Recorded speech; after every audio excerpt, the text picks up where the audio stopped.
that roar of thunder, hear those tires scream.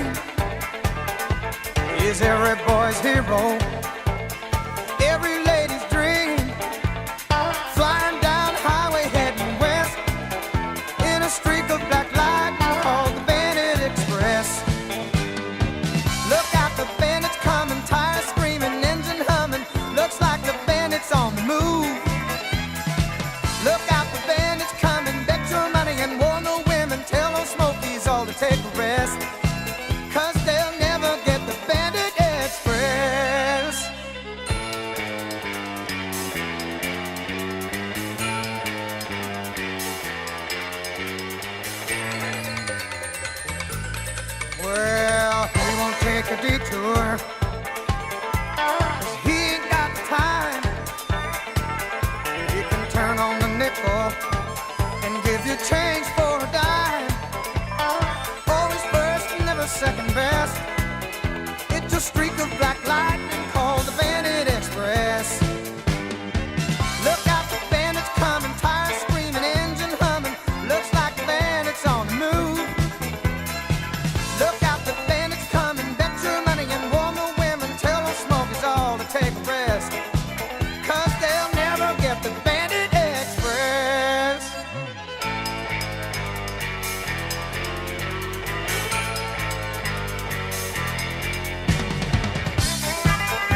Hello, everyone. It is Sunday afternoon. We got Jake person that says, finally. Yes, finally we're live.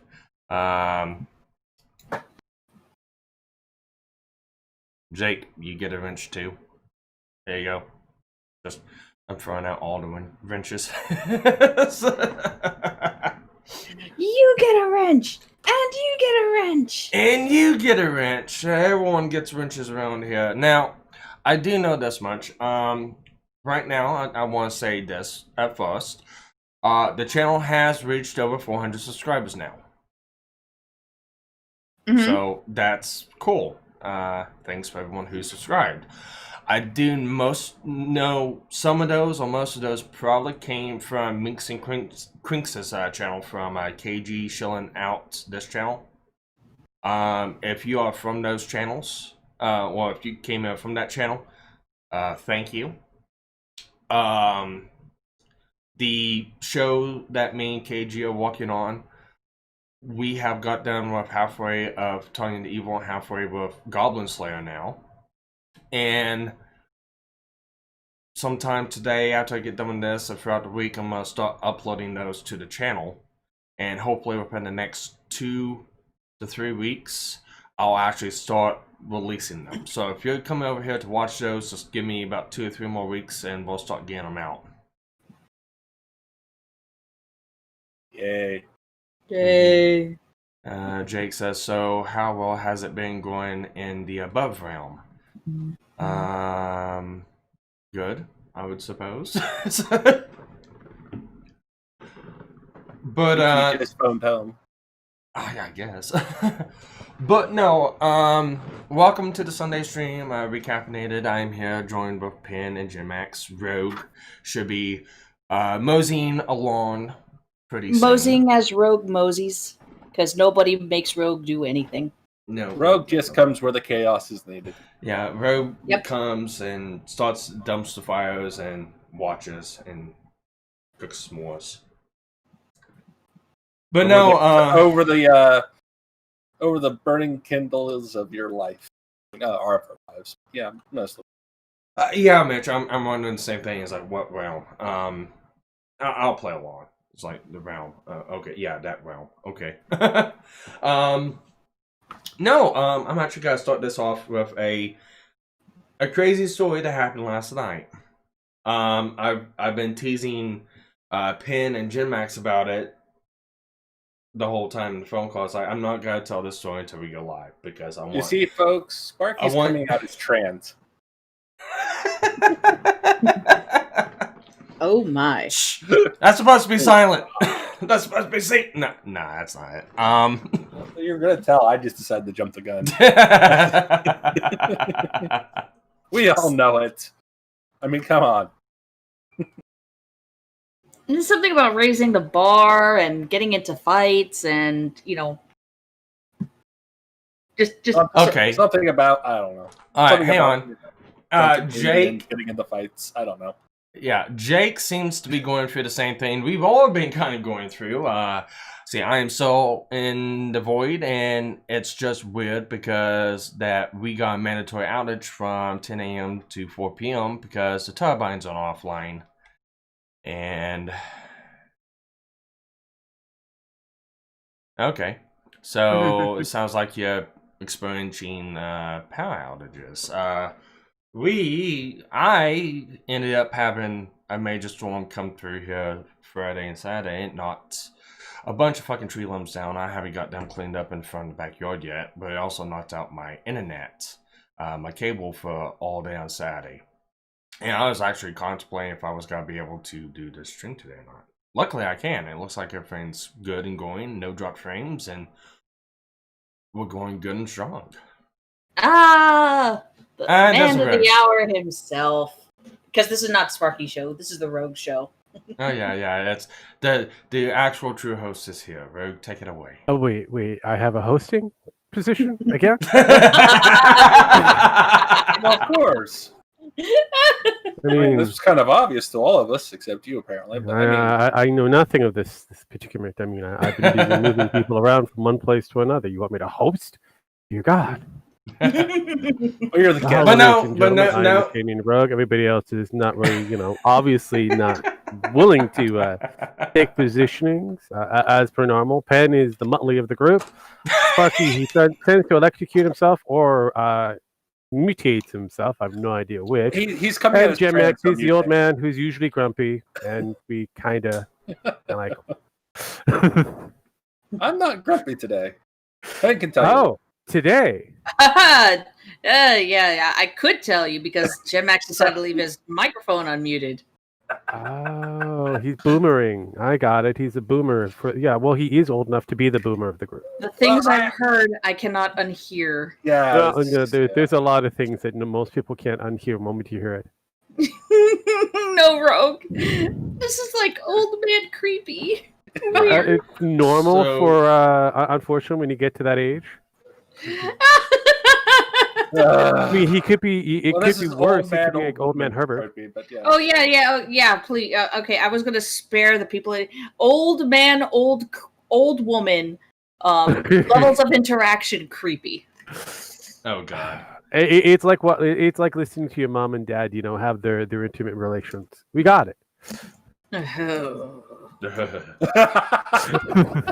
Well, you could have muted anytime you wanted to. Apparently, you wanted to hear.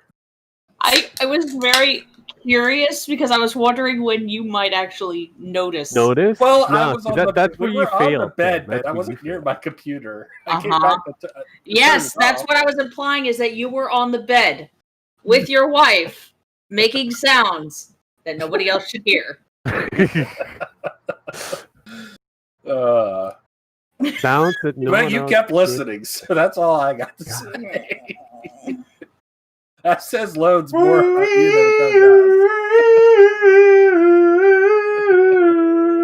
Oh God, Sparky is tone deaf. Fuck off. Jesus Christ, Yeah. Spark, even I can carry at least a 2. Oh shit. I know. At least he could clear it I too. know I'm tone deaf. Fuck. I mean, it's bad enough. He's got that lisp thing that he's got. He tends to electrocute himself. It was He mutates meant. with It whatever was terms meant that are to available be to him. cringy. And apparently, he also is tone deaf. So, It We are was mama meant away.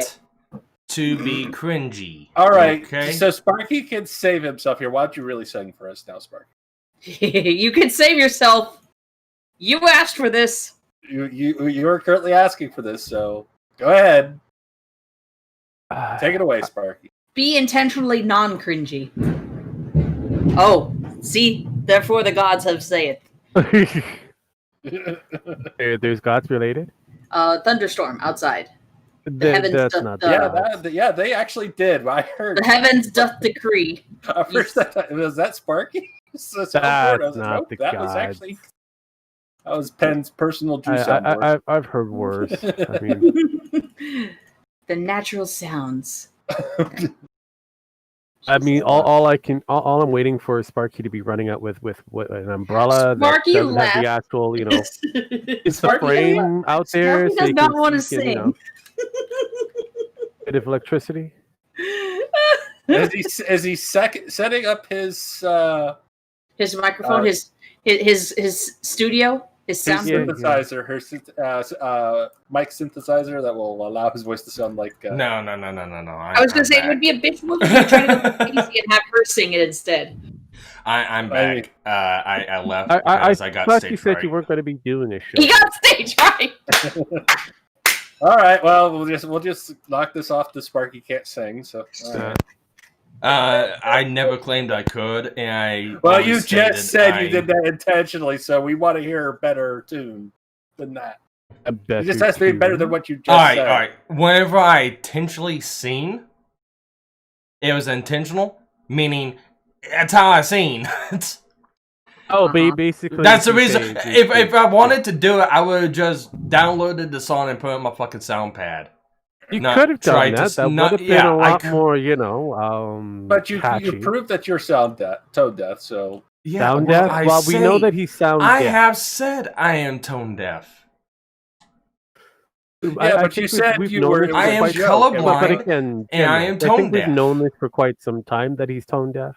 oh, I know, but It's just the factor that he's admitted to it, which is awesome. I mean, that's the one step to recovery. There's Yeah, I several know. videos of me saying this. Mm-hmm. Right. But I'm anyways, Sparky. Hi, Mhm. Sparky. I'm tone deaf. you're all a bunch of fucking assholes. Your point being? Shut up, maybe- Muttley. None of us have ever denied this. True, too, Sparky. I mean, Oh, man, I that's- thought that was oh, man, normal. that's- I thought that was a standard for us. to be a bunch That of oh man, assholes. that last time on Friday when I jumped in, and then you guys started saying something, and just immediately, Penn said something, and she started fucking snickering, and it sounded like fucking Muttley, and the first words I said, "Shut up, Muttley!" Rogue fucking cracked up, and then her name got changed to Muttley in the Discord. Yeah, apparently I'm the Dick Dastardly of the group. She's the Muttley, and we've got to figure out who the other two are. Which one is I'm Penny? Yogi. I I know. don't know when it comes down to. I probably want to give that to Nemo.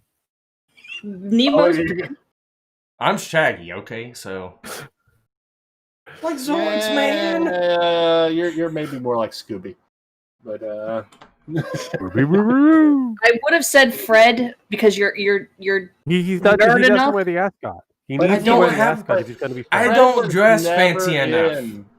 yeah. Fred was Yeah, never in Wacky Racer, so No, he No, wasn't. well, we're talking about the Scoob movie. Well, even if we're looking at the Scoob related movie, I think you're more or less on the same lines of what was it, the super dog, Dynamo. Dynamo. All right, so going back and rewatching the old fucking cartoons Mhm. and watching that movie, they gave Dynamite too much of a fucking smart personality. Well, he is an upgrade.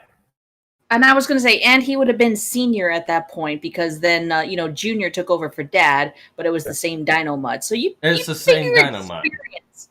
Yeah, but no, you would figure because of the experience fact that plays into it. he's a cybernetic dog, there would be a way to upgrade him. Obviously, Senior kind of perceived that Junior didn't hack it, so he needed an extra, boost in support, Intelligence. which you get Dynamite. Yep. I mean, it's bad enough that you bring in an unknown black chick to, make up a trio. Dee Dee Skies? Wasn't Yeah. Dee Dee from something else? I want to say she was from Josie and the Pussycats? Josie and the No. Pussycats, but I could be completely wrong. Dee Dee Josie and the Skies. Pussycats. Looking at her, yeah, no. She is a Hanna-Barbera character. I'm looking at it. She is one of the characters on Captain Caveman. She Oh, was one of the really? teen angels. yeah. Yeah, Mhm. yeah, Thank she, you. yeah. Now I know what you're talking about. The Canadian caveman. Yes, we get it. Yeah, and JC Bugs got it correct. Sparky wouldn't rock the ascot. No, that's what I said. He would need to wear the goddamn ascot if he's going to be Fred. I'm sorry. If anybody's going to be Fred, you got to wear the goddamn ascot, and you've got to be able to rock that fucker. Well, shit, not Can't even do it Fred there. wore the ascot. He only wore it for like 30 seconds in the movie. That was in the updated version of it, but in all the other iterations of it, he's always had the ascot. Even I think as the young kid like Fred. It's kind of weird. Yeah, That ascot is kind of like the most important pieces for Fred outside of the mystery machine. But anyways, since we kind of got sidetracked, like I was talking Did about, I tend to do that to a lot of them. I was I gonna say, have, did we, or did we go right where Yes, we we wanted did. to go? She was one of the teen angels. yeah. Dee Dee Skies. No, like I was telling Penn and Jim Max, I've got a funny story that happened last night, so I was gonna. You probably won't care. You probably go, yeah, interesting. Yeah, move on. But I'm gonna tell it regardless. Hey, there is a high probability, but then again, all right. So this involves me being at the bar and a fight and people getting banned. A fight. Was there a lot of blood? No, there wasn't a lot of blood, and it wasn't even really a fight. Say it was a spat. So see, now you've disappointed me. When you said fight, I was expecting blood at work. Somebody's got a knife, and you had a wrench or one of those monkey wrenches, and you smacked them over the head. I was gonna say it was gonna be like it was a lover's quarrel between Sparky and the jukebox, and the jukebox made me cry last night. So generally does. Oh. But no, so as everyone knows, the local bar I go to down the road is a strip club. So Wait. I did not know this. No, I didn't know this either, and I'm disappointed that I know this now. Me and Jim Max were talking about it yesterday. You were in the call. I wasn't even in the call for no, Rogue wasn't, but Penn was. See, there you go. Was I? Whether Penn pays attention or not, that's a whole different that's a whole different thing. We all know that Penn really doesn't pay attention. Well, Jim Max, 12 times. Jim Max has known this for a while because I actually did a video repairing one of their little light trays. Doing some soccer walk. He was on the call with me when I was walking on that, and it's for the bar that's down the road. I walk there every now and then. I know everyone down there. And me and Captain Hook go there every now and then. She's been there with me. She's friends with people down there on Facebook. I'm friends with people down there on Facebook. It's a local bar. It's down the road. We like to go play pool and drink. That's about it. Okay. So, I go to the bar yesterday. Captain Hook, she's not feeling too good, so she decides to stay home. I told her I'm going out. Yeah, sure, okay. Anyways, I go to the bar, start drinking, start chatting with my buddies in the corner, the two bouncers and one of the hostesses down there, and just having a good night. And I think about 4 or 5 beers later, 3 girls come in. I have never met these girls in my life. I have no idea who the fuck they are. But anyways, I saw here in the corner of my fucking ear, it's like, that guy, he's a fucking asshole. He's a fucking shitbag. And I hear this inside my voice, and it's like, oh, well, somebody's probably, did something wrong. And they keep carrying on, and I turn over, and then they're pointing towards me, I'm like, me? It's like, yes, you're a fucking scumbag, and it's like, I don't even know who the fuck you are. It's like, okay. They really liked you. People are trying to think of the Al Bundy titty bar quotes. Where the booze is cheap. Anyways, one of the girls that walks down there wasn't walking that night, and they were just going around drinking and stuff like that. And I'm friends with her too, so she sits down, we start drinking. And me, her, the bouncer, and one hostesses is just sitting there bullshitting. And a couple hours go by, and I completely forget about the 3 that came in. It's like, I don't know them. I'm not going to pay attention to them. They even, the bouncer even came up to me and is like, do you even know them? And it's like, I have no idea who they are. And it's like, well, here are their names. It's like, yeah. It's like, I don't even know them. It's like, so... couple hours go by, it's almost closing times, like 1 a.m. And I'm sitting there just chatting along, BS, and about this time, 3 drinks get poured all over me from behind. Oh.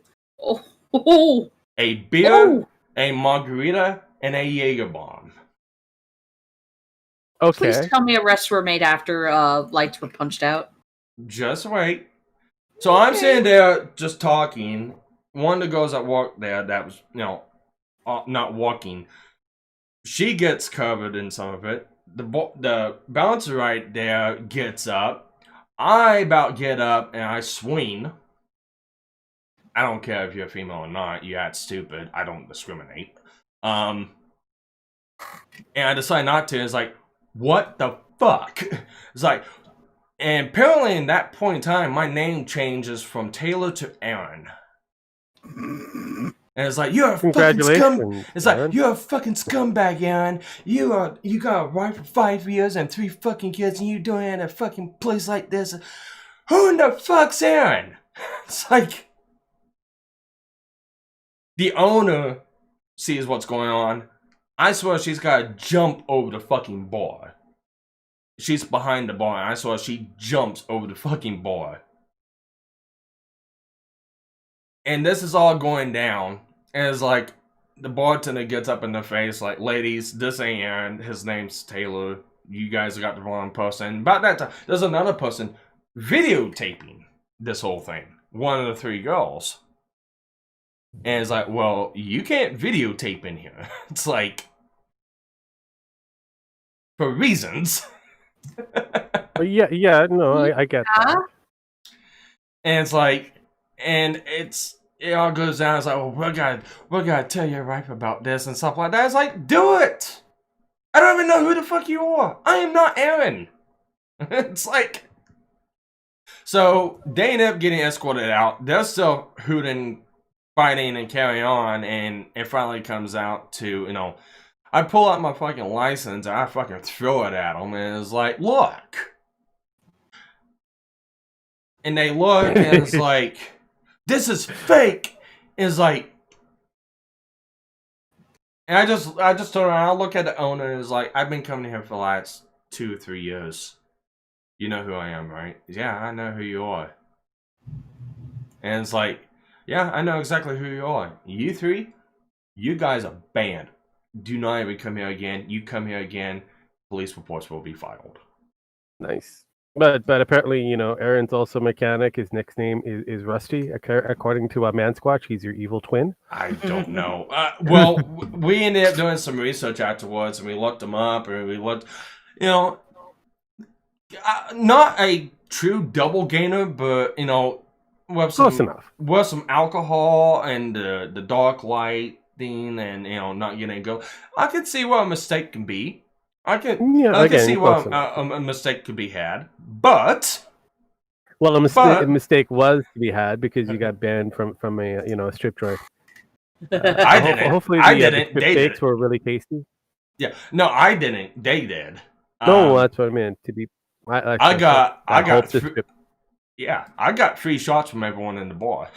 So. Well, I mean, technically, you got more than free everything. Realistically, you got a mojito, a beer, a Jaeger bomb for free. Though you didn't get a chance to taste it, everybody quite enjoyed it. Here you go. Here's something. Where you can look at a thigh and blacken an eye at the nudie bar. Where the beer gives you gas, but the Bundys kick ass at the nudie bar. Jesus Christ. I miss that show. I like Everybody does. I have almost all the seasons, by the way. No, Mansquatch. No. Funny thing is, the owner did message this guy named Aaron, and apparently Aaron responded back along with his wife, and his wife confirmed, yeah, he's been home all night. Oh. So, moral of the story, if you're going to make an ass out of yourself by trying to stand up and protect one of your friends' honor because you think somebody's in the bar being unfaithful, make sure you grab the right fucking person. Yeah, but this is more fun there, Sparky. You have a better tale. Yeah. If it wasn't for them, you wouldn't have anything to talk about today. Oh yeah. Like usual. So I mean, it'd be like politics again, and how people are getting shot, and if they're a Trump supporter, and all that kind of stuff. But no, it's. I got home last night. I was wound the fuck up.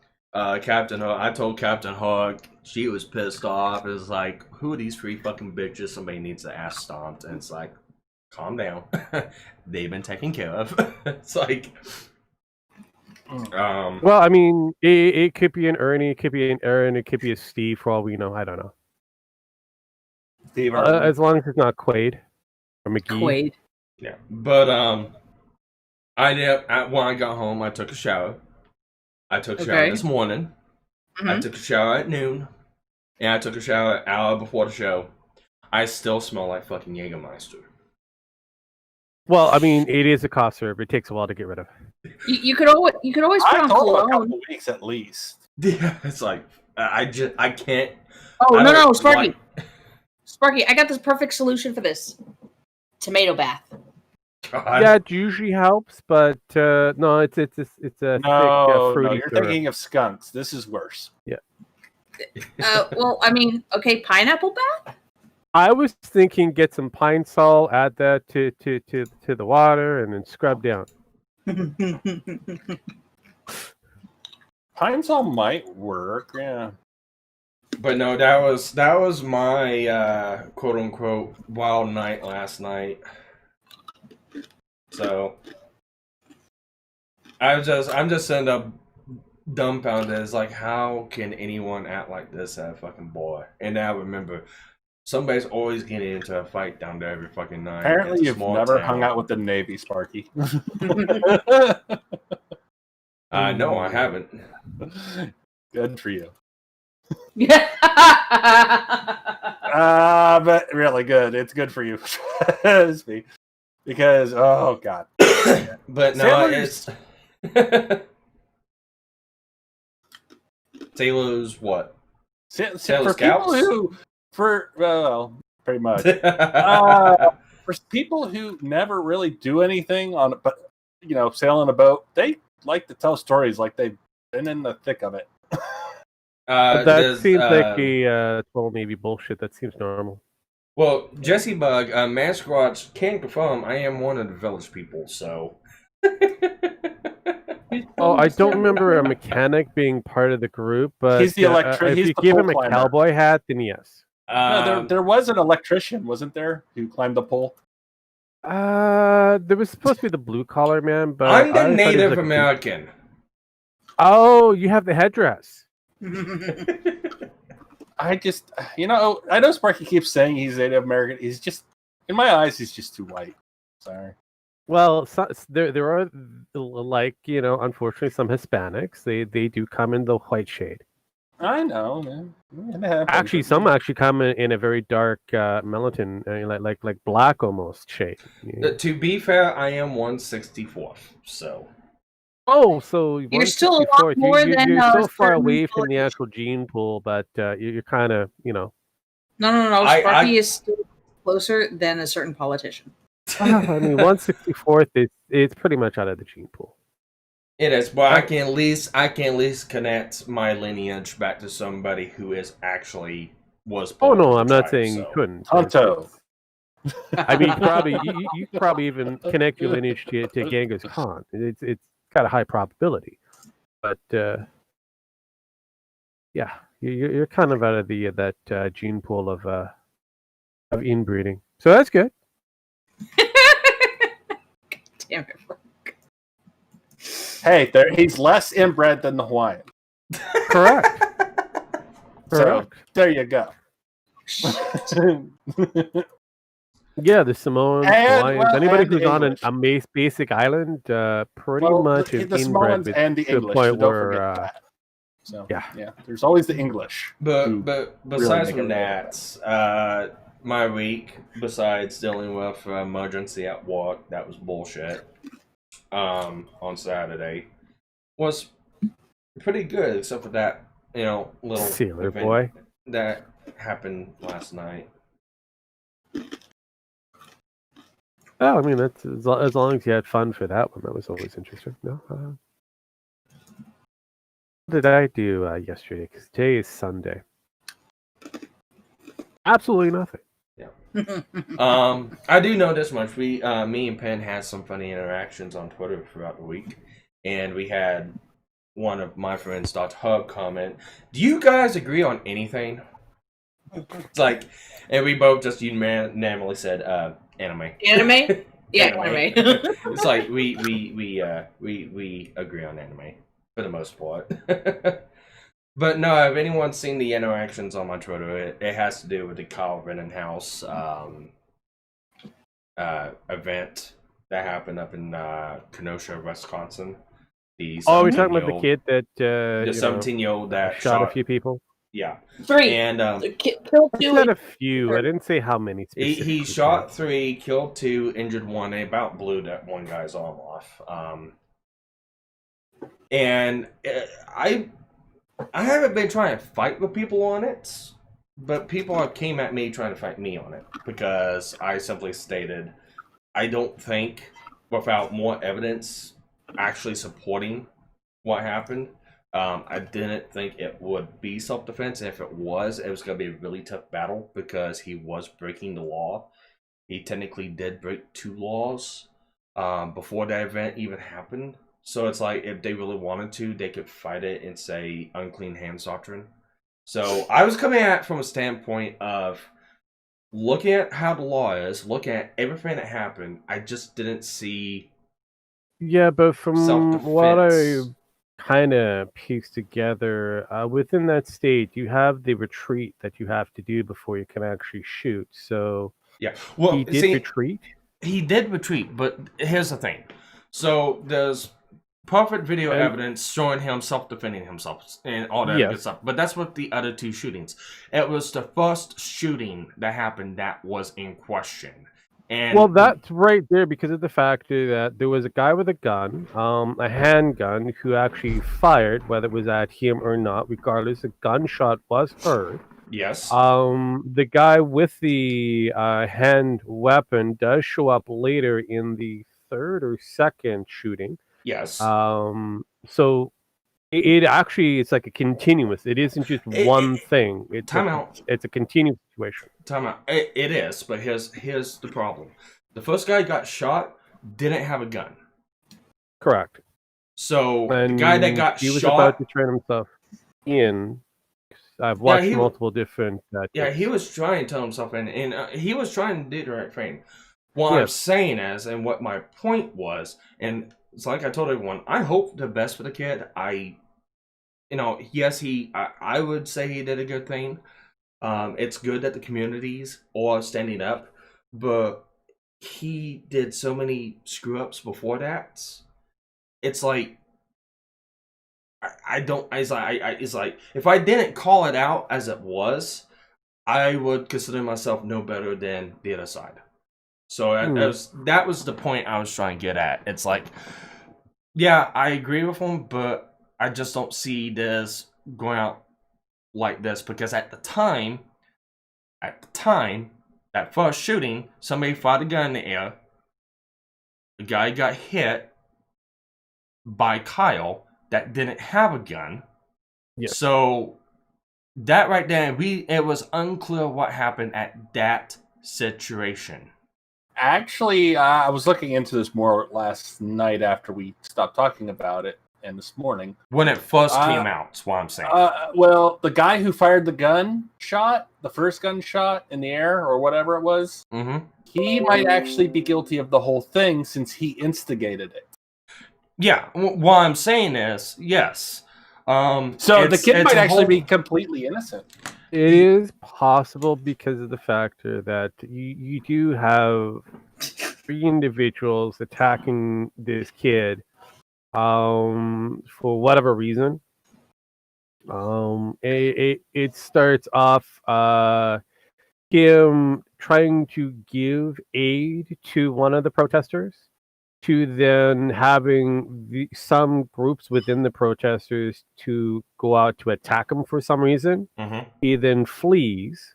Somehow he goes into an adjacent parking lot where he's kind of cornered and attacked by unknown assailants. There's a gun that's fired. He then, I guess, returns fire, whether it's based off of him being attacked by the unarmed assailant who is trying to get his gun, which is quite possible.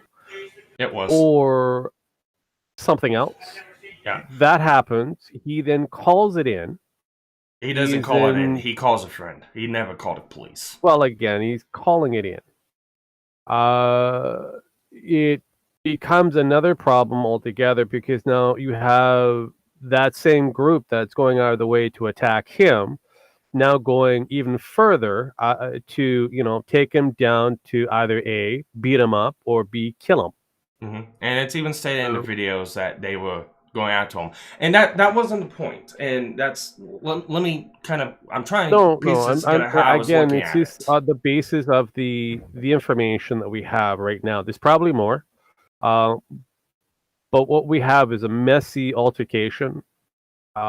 Realistically, if these were protesters who were out there to do peaceful protest, yeah, I can see this being a win on the protesters' end. But because of the factor that the kid, 17, though brought in by the owner of the car lot, he leaves, get rejected from his positioning by the officers that were around that area.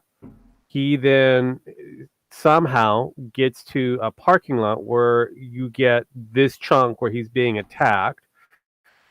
He opens fires.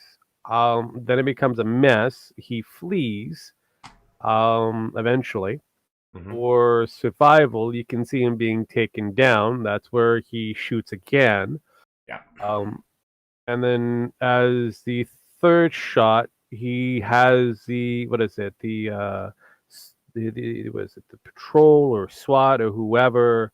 They show up and drive right past him, not knowing exactly what was going on. Yeah. Now, okay, so that's now. I'm talking about when this first started, because we didn't have when it first happened. Can I please just tell my story? Thank you. Anyways, when this first happened and the information that we had, I was pointing out that I didn't think it was self-defense. Because the simple fact, we didn't know the actual order of events. And Mitch Ripper... well, that's... May I... Wait. No, before you continue, Sparky, I just need to make a point. The only reason why I'm not speaking is because you and I had already gone over this. Yes, I know. And I try and get to that point. Yeah. But anyways... like Mitch Ripper says, the guy swung a skateboard at Kyle's head. That was the second altercation. That wasn't the first one. That was the second one. Now, self-defense. Self-defense is not something that you can claim without charges. You must have charges put on you, and you use self-defense as a defense in court. It's not automatic.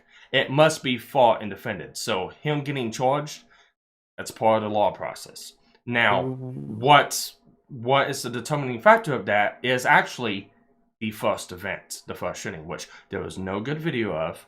There was no good evidence or eyewitness of it. There was actually only one true eyewitness, and we never got his testimony. He never said anything about it. He did talk to the prosecutioner. And the prosecution report, the summary that the counts of the charges and the overview of what gets submitted to the court has been done now. That came out yesterday. And it details the events that happened.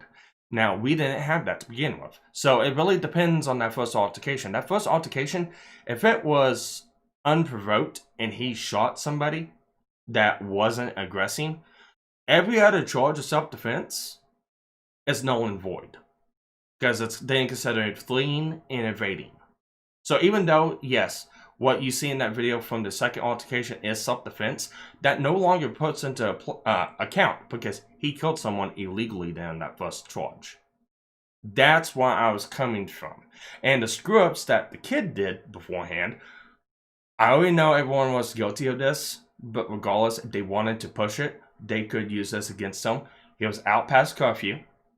That's a law-breaking factor that they could use. He had a gun. He is under the age of 17 from out of state. Now, there are statutes in Wisconsin saying that you can open carry a rifle or shotgun. However, those statutes state it's a hunting weapon. An AR-15 is not considered a hunting weapon. It is a semi-automatic. Hunting weapons are usually considered lever action, bolt action weapons. And they have to be in the purposes of hunting. Open carry in the middle of the city is not hunting. So they could come down and get him at that too, if they wanted to. So looking at the statutes, looking at the law, and looking at how the prosecution could possibly take this, it's like, I didn't see this going very well for Kyle. Because you put into factor self-defense, you must come to the table with clean hands, not breaking the law to claim it. And it's written out specifically like that. That's why I had my decision. I had a bunch of people on Twitter coming at me. It's like, well, these guys are felons. These guys have records and stuff like this. It's like, that does not matter. The fact that these guys have records have no play on the situation because, one, there's no way Kyle could have known that at the time. There's no way he knows who these people are, and there's no way he would have known they had records. So that has no factor in this. So I was coming at this from a standpoint, looking at it, looking at the facts, going, this doesn't look good. I wanted to see what the prosecution came out with. The prosecution came out with their report, and everything that they're lining up in the prosecution is stating everything for a self-defense claim. Everyone else was the aggressor but Kyle. And this is the prosecution report that came out against Kyle. So this tells me that the prosecutor knows that this was self-defense. He has to prosecute this because of the political environment of what's going on, but making it into a slam dunk case for Kyle to claim self-defense. Now, he can still get hit with the gun charges, owning the weapon, or having the weapon under the age of 17. He can still get hit with that one. That's a misdemeanor count. That's a possible 9 months in prison. And it's a possibility he could get hit with that. But at the end, trying to get all these people that are going on me on Twitter is like, he's like, you gotta understand, I'm not against this kid. I'm not. It's like, I commemorate him to a point for what he did, but he screwed up several times coming into this. That's my stand on it. And I said, me and Pam were going back and forth on Twitter, and we finally talked about it in VC yesterday and kind of made this point known to her. Okay, I'm done.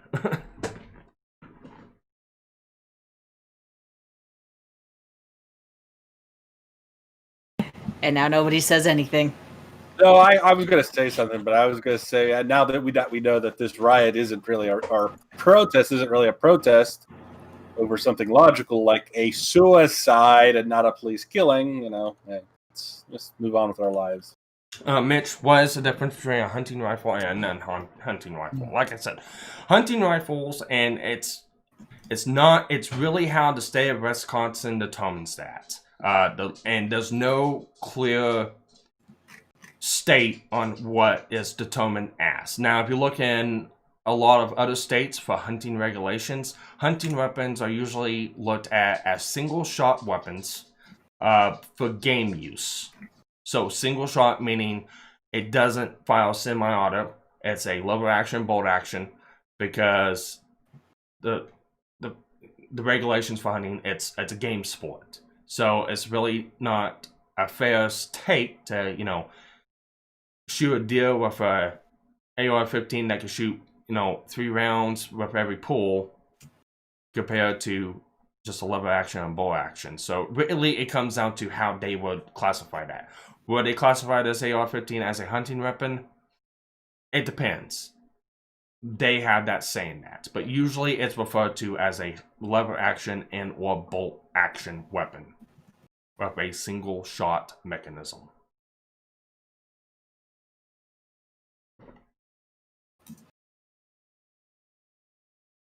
And even then, it's the statute states for purposes of hunting, not walking around the street with a gun. So even then, it still falls flat on its face. You're making God angry, Sparky. Stop. I don't care. I'm telling you how it is. No, it was Ped's thunder and lightning in the background. Yeah. Now, if he was over the Yeah. age of if he was over the age of 18, there'd be no issues whatsoever.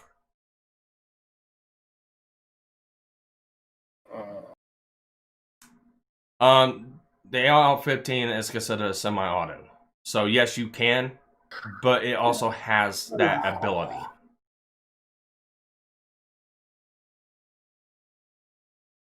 And really, it depends on the make, model, and style of the AR-15. Some of them are a single shot pull. Some of them are 3-round burst. You can switch them out.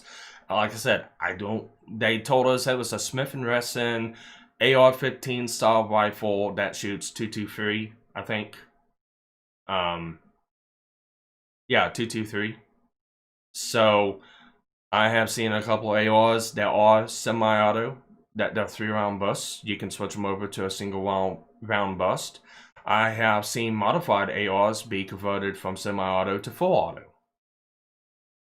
So it really depends on the gun, and we don't have that information.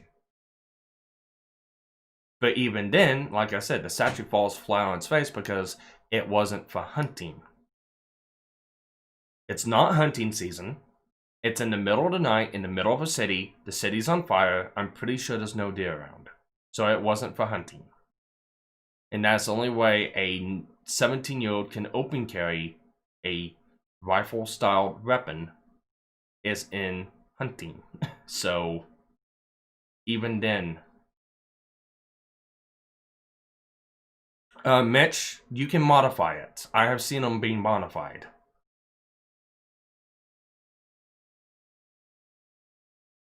There's a gun shop that hosts the event I go to every year, Oak Fest, Oklahoma Full Auto Shoot and Trade Show. They can modify them. And if it was modified illegally, that would have been in the news. Not unless they're not releasing what it was. I said they have not told us the exact styling of what's been done to the gun.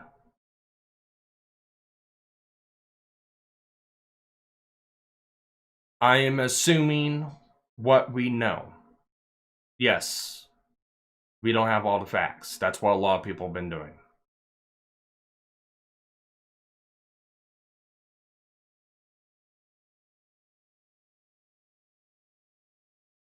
But what I'm stating is, it all depends on how they look at the gun. But even then, it falls flat on his face. Even if he had a 30-30 or a 30-06, that was a lever action gun, he's still in violation of the statute because it wasn't for hunting reasons. He wasn't out in the middle of the city hunting. Rabbit season. Yeah, he wasn't out in the middle of the riots trying to hunt rabbits or hunt deer or, wild boars. Or duck. So regardless, he couldn't open carry a 30-30 lever action style rifle, and this is giving it to him. He still violated that statute, regardless. So,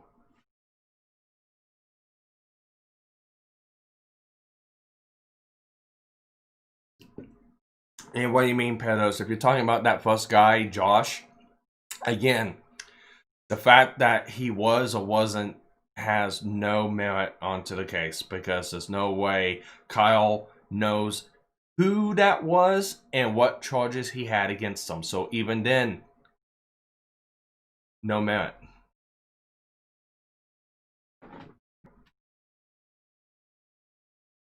Why is everyone so freaking quiet? We're bored. Well, Pam muted herself. I don't know why. She's Rogue's working. being unnervingly quiet.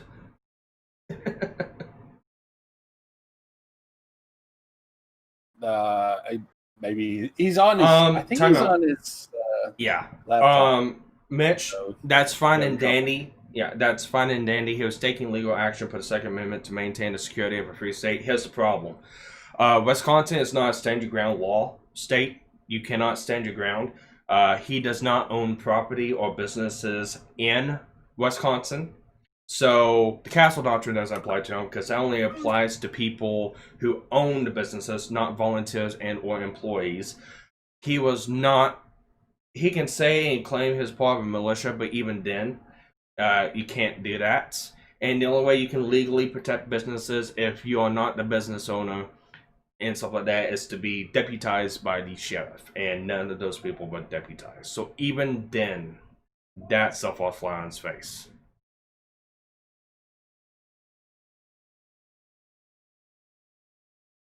So that's a fact. Now, like if it was his home and he did that, yes, you can claim castle doctrine on that one. If it was his business, yeah, you can claim castle doctrine on that. You can't when he doesn't even live there, he's out of state. And Wisconsin does not have a stand your ground law.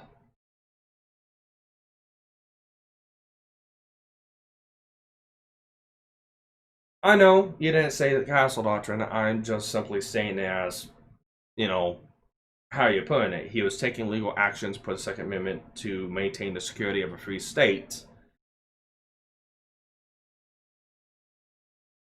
No, the Second Amendment has no requirements, but the state laws and statutes does. So the Second Amendment is the right to bear arms. However, you must follow that state's gun laws and regulations and requirements. You can't just claim Second Amendment. That's ludicrous. Wouldn't you agree, to bear one's arms? I mean, I thought that was kind of a normal state of being human there. Sparky. You still have to follow the state's gun regulations. I thought you meant like sleeveless. No, not no, hand. not that. See. Okay. Yeah, I agree with the right of bearing one's arms. It should be a standard. It's pretty hot in certain places. It is. But no, and regardless, I really hope for the best for Kyle. I really do. I'm not out against the kid. I'm just naming off what he screwed up at. Well, again, there's a lot of screw-ups on both ends. Unfortunately, on both we ends, do not yes. know what actually incited to have the boy go to a parking lot. We really don't know. Actually, here's a story. And here's how it's laid out by the prosecutioner. His mother took him there to lifeguard because he lifeguards within the area. After he got done lifeguarding, he went to go clean up graffiti. And after that, he went to go help the community protect the businesses. Mm-hmm. Yeah, but here's the problem. He was rejected after doing paramedic work from the location that he was at by officers. Yep. We don't know what happens to get him to another parking lot. Yeah. I'm basing it off of facts that are actual facts, like I said. From I know. And the fact is, we find him later, after he was rejected from his original point, to a different parking lot altogether where he's being accosted by people. Yeah. It's between that area, that time frame that we need the information on. Yeah. And time out. The Constitution supersedes state laws where the rights of the people are concerned. No, they don't, to a point. The Second Amendment gives people the right to bear arms. However, if you are a felon of the state or a felon of federal court, you no longer have that right. So, which begs the question. It does not. No. It does. It begs the question for the other shooter that we had, who had the handgun. Oh yeah, no, I'm pretty sure there's gonna be a number of prosecutions made, especially against him. Oh yeah. Because he is a felon and he had a handgun. And that's where it becomes kind of dicey. Yeah, and it's going to be a separate case. It's not going to be gone on to it's not going to be gone on to this case because at that point it does not matter. It doesn't matter in this case. It matters in the case going against that person, but bears no fact into this one. The only fact is, was it a self-defense or was it aggravated attack? Well, see, that's what we don't know. It could because of the factor that even with the eyewitness that they have, it's kind of vague. Even with the press that was there able to capture, they heard 3 shots. Mm-hmm. So it's all up in the air. And like I said, there's somebody said that the guy threw a Molotov, the guy that got hit first. That's been proven wrong. It was not a Molotov. It was a plastic bag with something in it. Now it looks like a Molotov. It looks like a cylindrical object that's on fire. I can see where people will say it's a Molotov, but it wasn't, because you can even see the guy hold the bag and a couple of different photos before that event that happened. Mm-hmm. So there was no Molotovs. And this is why I try to tell people is like, don't go off of what you hear and see online. Go off of base established facts, videos, and stuff like that. Testimonies of people online, take with a grain of salt. Like I said, stick to official reports, because the official reports are going to be a lot more believable than video. And even with video evidence, like I told everyone else, there's 3 separate videos. There's no clear time marker in that video to state what time it was, when it happened, and where it happened. So whenever those first 3 videos came out, nobody knew what took place first. Nobody knew if this video was first, or this video was first, this video was second, or this video was third. So again, there needed to be an established timeline. There is one now. There needed to be an established chain of events. There is one now. There's still a lot of information we do not know, but it's a lot better now than what it was when it first came out with, because there's a lot of wild reports. Like, I had one guy coming at me saying that, oh, it's okay for him to open carry a weapon if the owner of that weapon is there, chaperoning. And yes, some states do have chaperoning rules. Problem is, his father was not there with him, and his mom was not around. She dropped him off at the pool to lifeguard, and he stuck around there afterwards. So the parents were not there. And the phone call that he made, people said that he was calling the police to turn himself in. He was not calling police. He called a friend, because even in the prosecution report, they contacted that person he called and got the testimony from him of what was stated and said during that point in time, and it was not the police. Mm-hmm. So there's like I said, I've seen a lot of stories and I've seen a lot of untrue facts out there. I've been trying to stick to what I know and statutes of the law. So.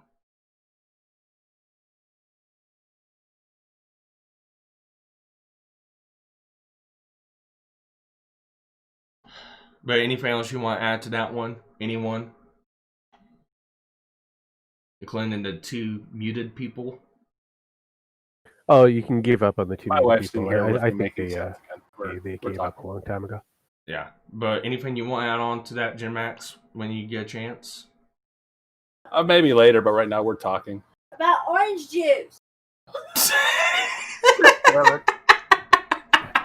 About orange. Yes, a very important discussion about orange juice.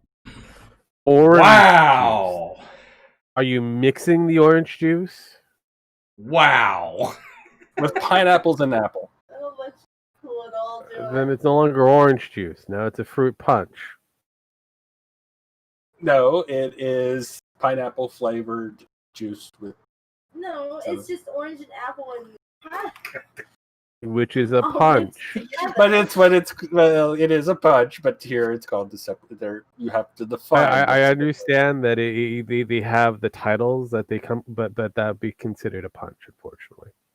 So.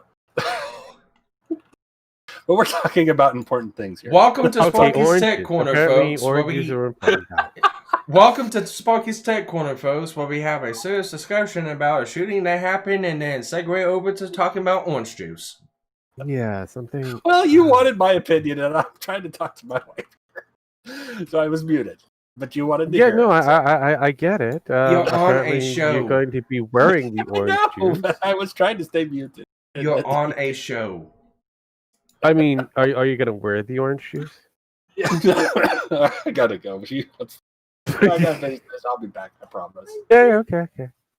So what's up with the Portland shooting that happened not that long ago? I haven't really kept up with it. Because, Portland's been on fire for what, 3 months now? Yeah, I think it's 86 or something like that. Yeah, so I'm saying going is like any new information all comes I out about understood Portland's about like it doesn't is matter. that there was a pro-Trump rally that happened, and then one ends up being dead. That's it. Everything else is like I don't get it.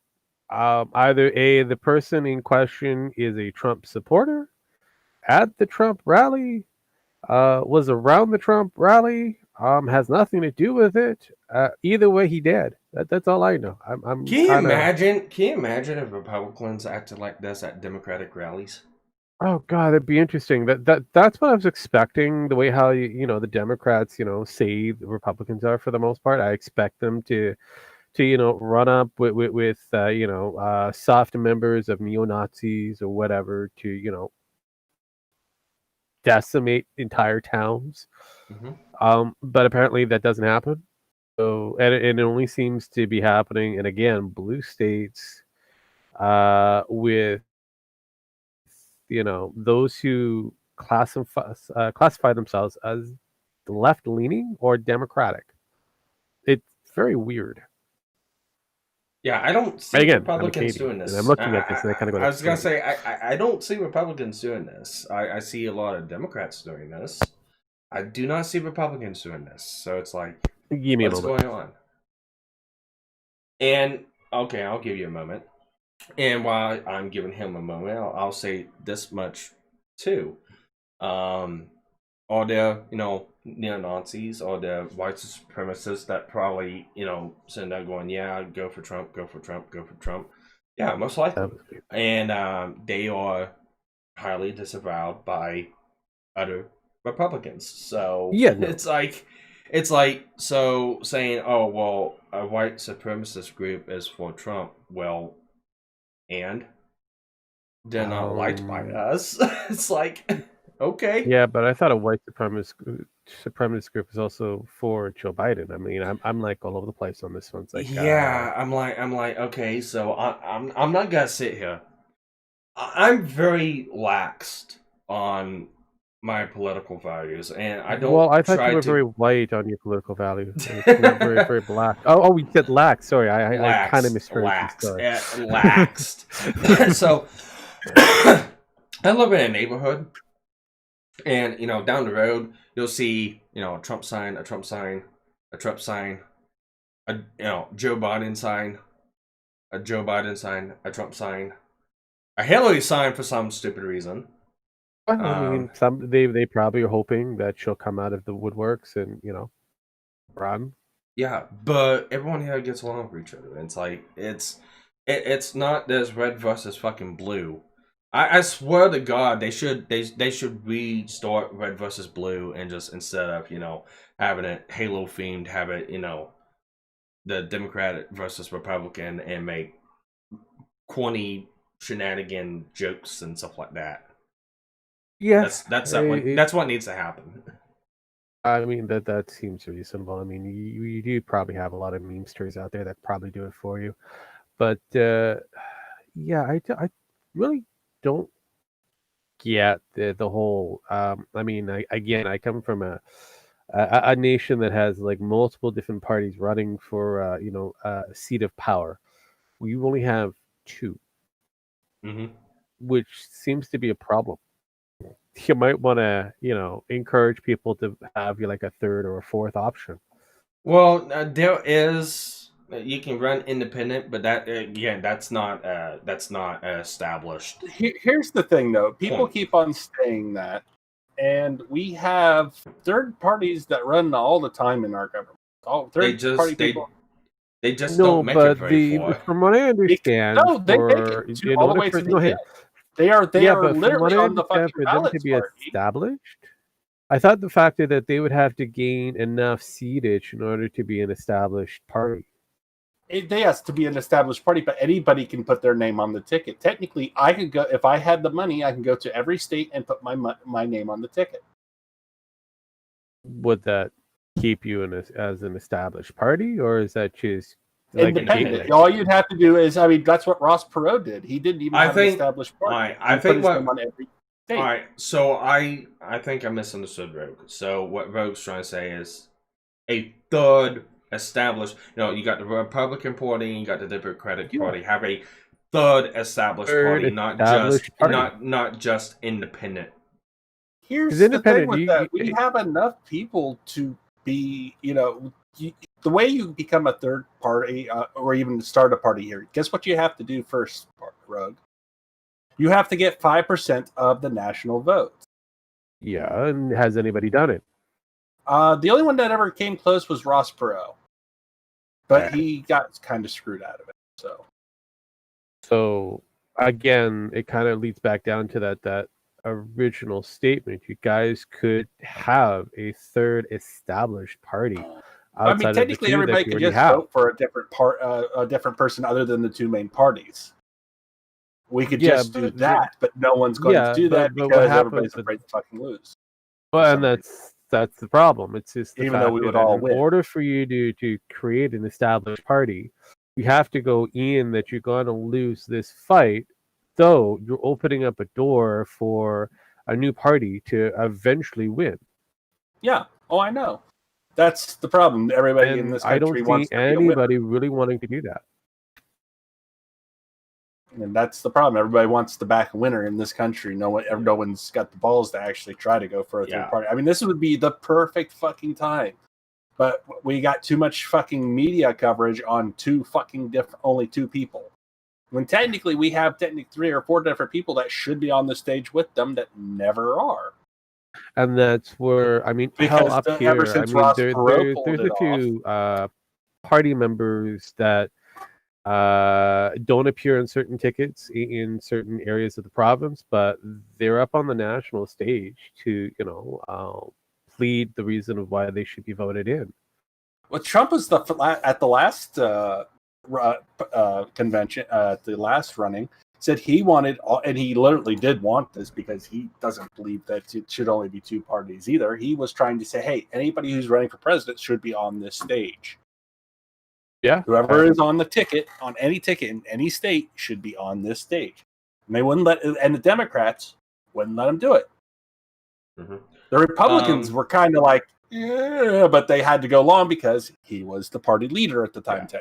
Rogue, I'll let you He's take. Doing it again, in fact. I'll let you take Mitch the Ripper's comments. Is Mitch the Ripper one of your guys' normal viewers? Well, he's part of Arthur's group, who's Arthur's the voice with the original entrance. So Mitch is within that group. So we're kind of shared. Well, I treat him the same way as I would Gabe. Well, I've seen the name around, and I'm not trying to pick on you, Mitch. I just seen your name around. I just can't remember where. Yeah, he's the rhetorical group. He's part of Arthur's rhetorical group.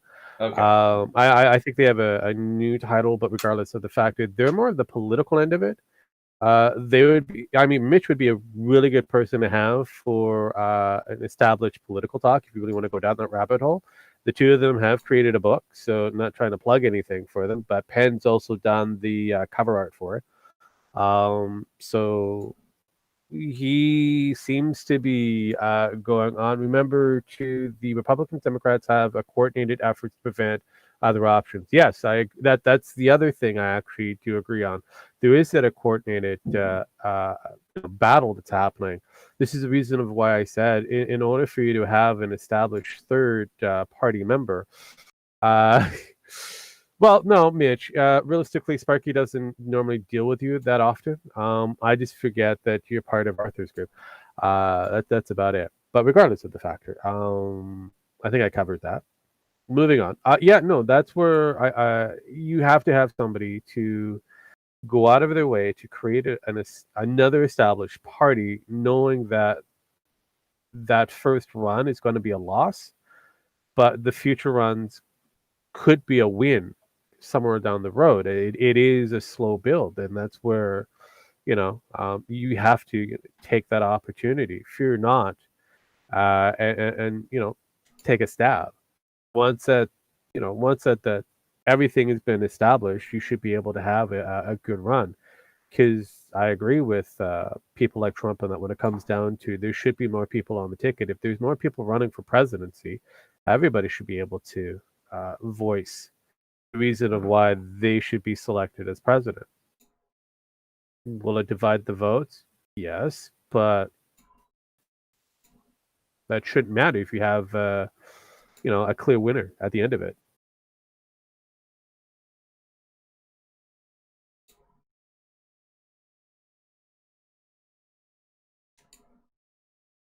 Wrong button. Okay, I thought I died there for a No, second. it's like wrong button. I hit the boop, and I'm like going, wait, I'm busy doing something. Did I just die? No, don't confuse me like that. I was looking. I had somebody in the just joined the Discord, and I'm sitting here trying to change the roles, and it's not allowing me to change the roles. And it's like they came in and they left, and it's like they got tired of waiting.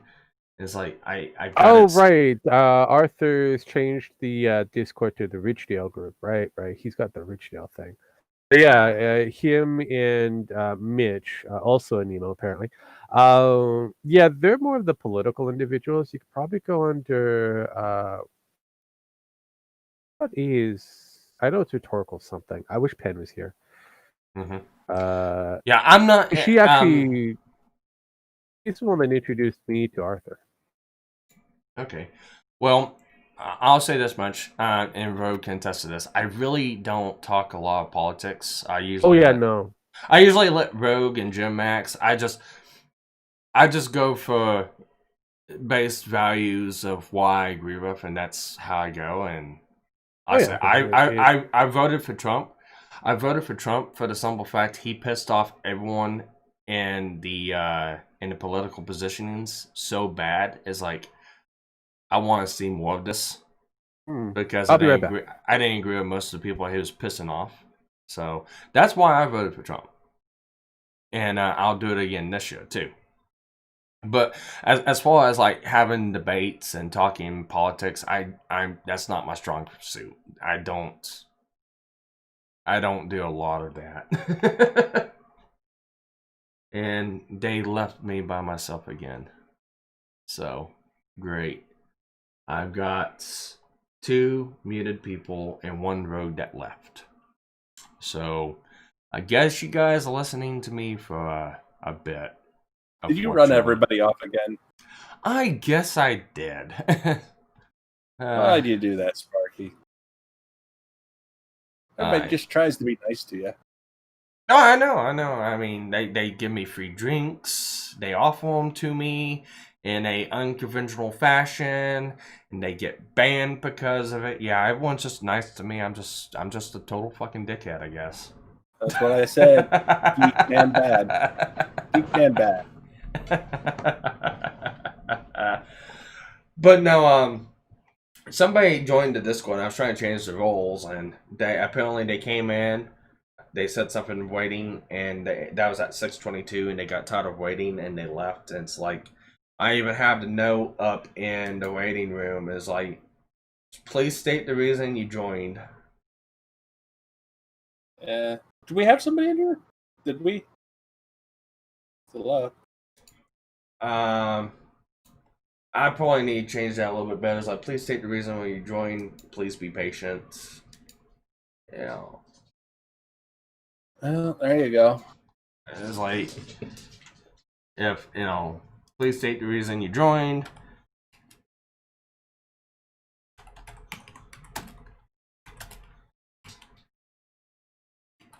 Please be patient. And at me or mod if you have been waiting long. It's like,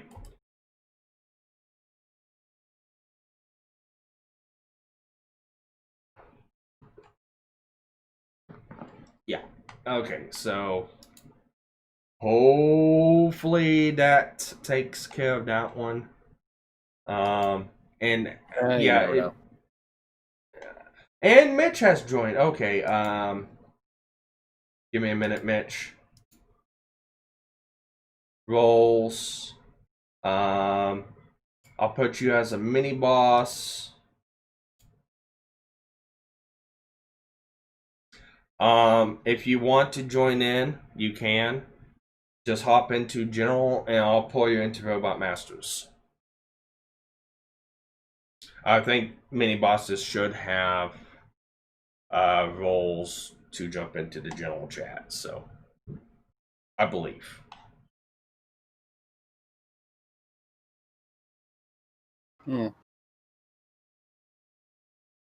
It does that. And Pan, where the fuck are you? She's, I think, either doing her homework or doing her work, or she's dealing with her family. One of the two. She is probably doing one of those two things. Mitch, it's fine. You don't usually just state it.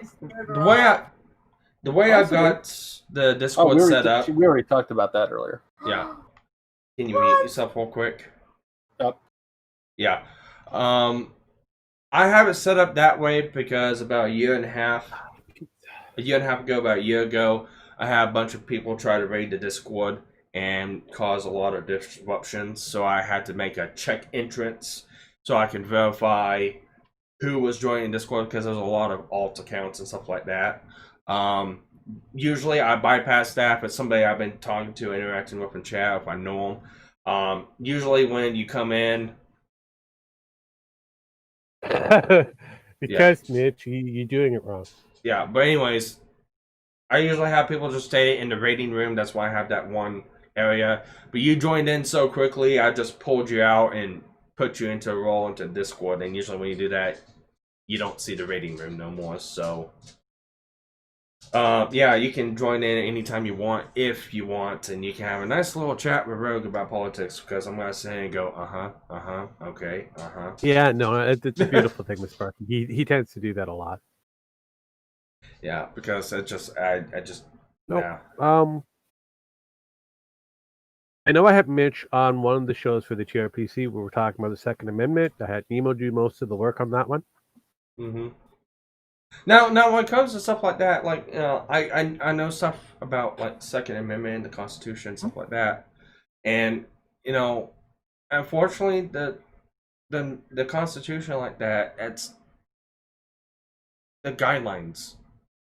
Unfortunately, to stay in the federal laws still dictate those guidelines. Like I said, if it was truly you have the right to bear arms, all citizens of the country have rights to bear arms.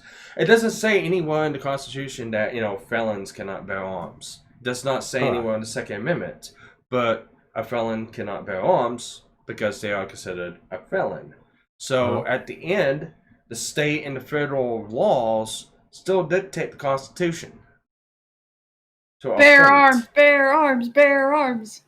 Well, apparently you came in just as Winslow said, guns and mills.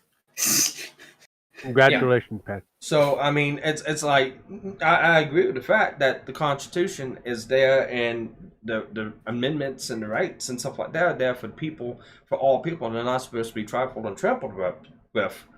But unfortunately, there can be guidelines and restrictions put in place for that.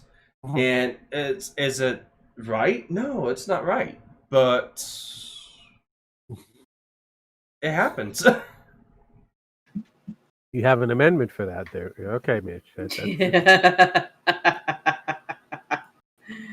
And what is that amendment? And it's in reference to their book, which comes out tomorrow.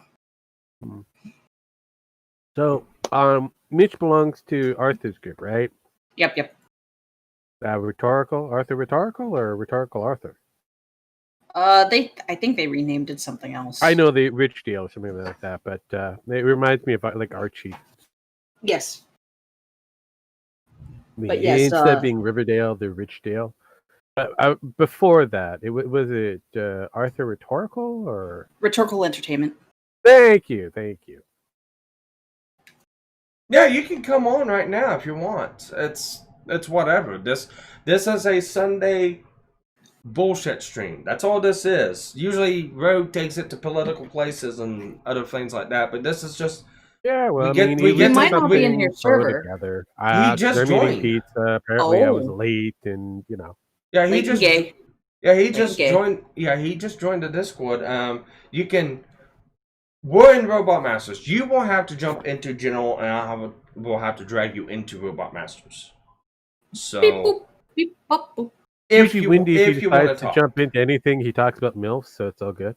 Beep, Yeah. boop, bop, beep, bop. But no, that's if you want to, if you want to chat or not. If you don't want to, it's not like anyone's trusting you on. It's not like that. This is a debate. This is just a bullshit stream. We No, just it's not sit a down and debate, talk no. about stuff. I think he's trying to navigate his way. It's at the very bottom on the side. There's a lot of Keep in mind that there's a lot of channels in the Discord. When you get to a certain age, everybody's trying to navigate something. There we go.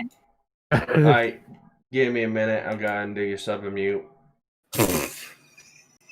And you apply that back again, Pen. No, I was trying to beat you to it. Okay, you will have to unmute yourself now, I believe. I think this is how this works. Unless he has push to talk or something like that. I don't know. Well, I mean, he is trying to find his I might headset to have work to. properly. I might actually have to give him Robot Master role. Oh, Okay, I gotta fix that. you said that the last time you brought me in. Yeah, well, that's I don't know what it is. I've got to add roles and stuff like that. It's just, God, Discord needs to fix this shit. Hello, Mitch.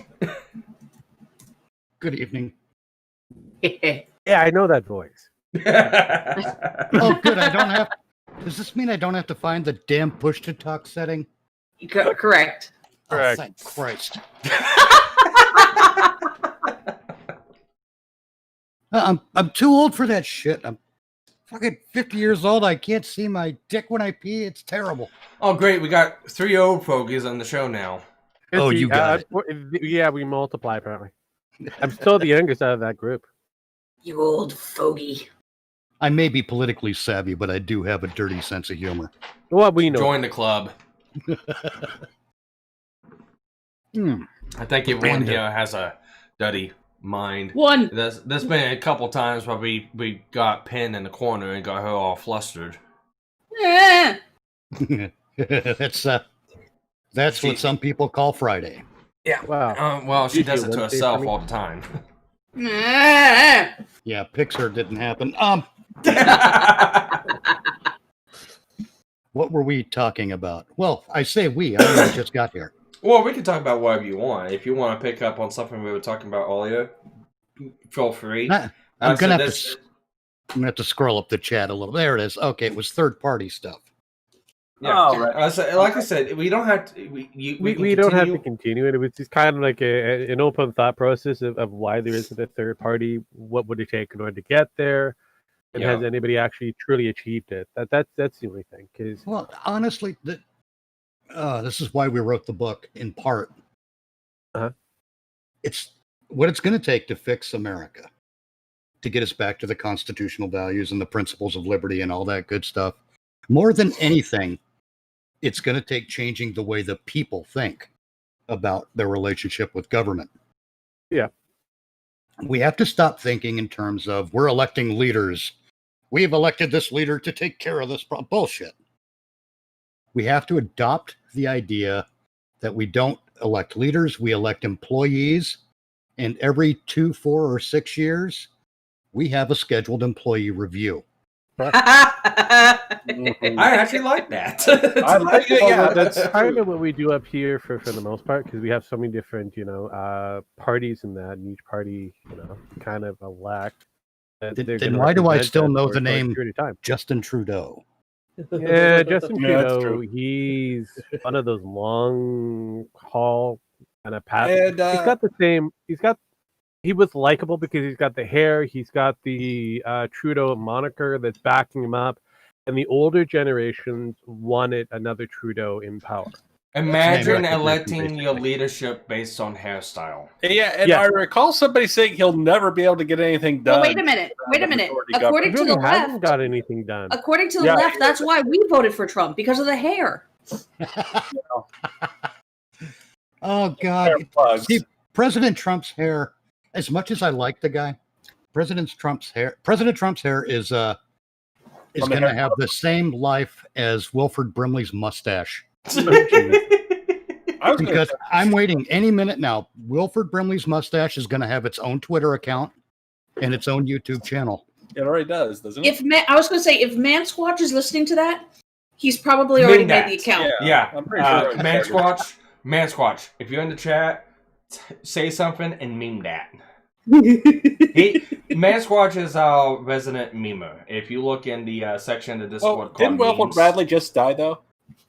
Wilford Brimley, yes, he Yeah. did recently, but his mustache of lives on. course. Oh, that's You true. can have the mustache live on. I mean, That's what I mean. His It's basically a mustache. shrivel. Of course, Well, I've got to share this. I'm sorry, Wilford Brimley's mustache is an American icon. I can never die. Okay.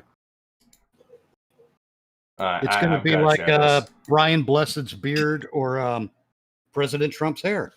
yeah. So Hulk Hogan what I was saying earlier is like I am part of the village people. That's because Mansquatch made it so I am 1/3 of the village people actually. All we have to do is get Sparky to sing in tune. It's I fun mean- to stay at the wild. That's I never was gonna here for happen. that earlier. Let's not go there. Well, Yeah, we're it's not fine gonna if Penn put that again, sings please. compared to Sparky, so yes, we all know how that ends. We need a voice modulator and a what's that other thing? Auto-tune. Air uses auto tune for Sparky at the same time. You guys are bullying me. Maybe I had a dream and hope of having a singing career, and you guys are just shooting. No, I my mean, dreams down. I mean, be Cher like had the one. next You can Britney have one, Spears with Sparky. the auto tune. Hell, Bette Midler had a singing career. Yeah, I mean, anybody can, as long as you can get an auto tune and you look good, you can get a. Yeah, all you need You to tweet look your good, and second auto tune does the work for you. Bette Midler's career is right up there with Kathy Griffin's. They've evolved to the point where all they do is walk around and start scaring mirrors. I mean, does she Yeah. even have a career? Would you even No. call that a career now at this point? No, No. there has been who are desperate to maintain relevance, like Bill Nye. That's what I thought so too. I mean, Bill Nye's not even really a scientist, but hey, No, geology is a science. no, he's an engineer. Engineer, whatever. I I mean, he's not. I mean, he's I mean, got we're a talking he but it's pilots a choo-choo, or basically. I mean, the guy's a fraud, and he's desperate to maintain relevance. It's sad. He was on Stargate. What are you talking about? What? Stargate? Stargate Atlantis. Yep. The one I didn't really watch. Got it. Yeah, the ones you didn't care about. Oh, was it? I almost want to say Miles Dyson, but that's not Miles Dyson. It's that other guy.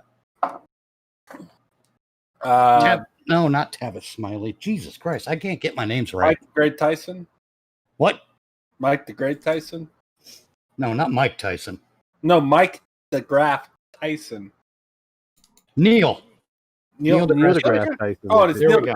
deGrasse. Why did I Yes. say Mike? It's Neil. It is Neil, isn't it? Yeah. Because I Mike don't know. Tyson's a Maybe you boxer. just want. You Yeah, really Mike like Tyson's a Mike. boxer, and I was like, deGrasse. Something And I was about like, I know I got orange the deGrasse juice, right. and you have Mike on the head. I don't know. Yeah. Well, I do have a traumatic brain injury, so Yeah, I can't take any of those guys seriously. The only TV scientist I can take seriously is probably Brian Cox. there was I can't remember. God damn it. But Brian Cox elevated science to rock star status too. What? There's a couple TV scientists I can sound, but none of them Okay, are I know I'm American. not that old, but what? Who? Huh? Yeah, Brian Cox. Who? Oh, Brian Cox is he's a British scientist. Yeah, he's the one that does those. I believe he's a physicist. Yeah, I know who you're talking about. He's the one that he does these shows. Oh God damn it! On the BBC, that basically he does. They're really quick and fast. Yeah, I know who you're talking about.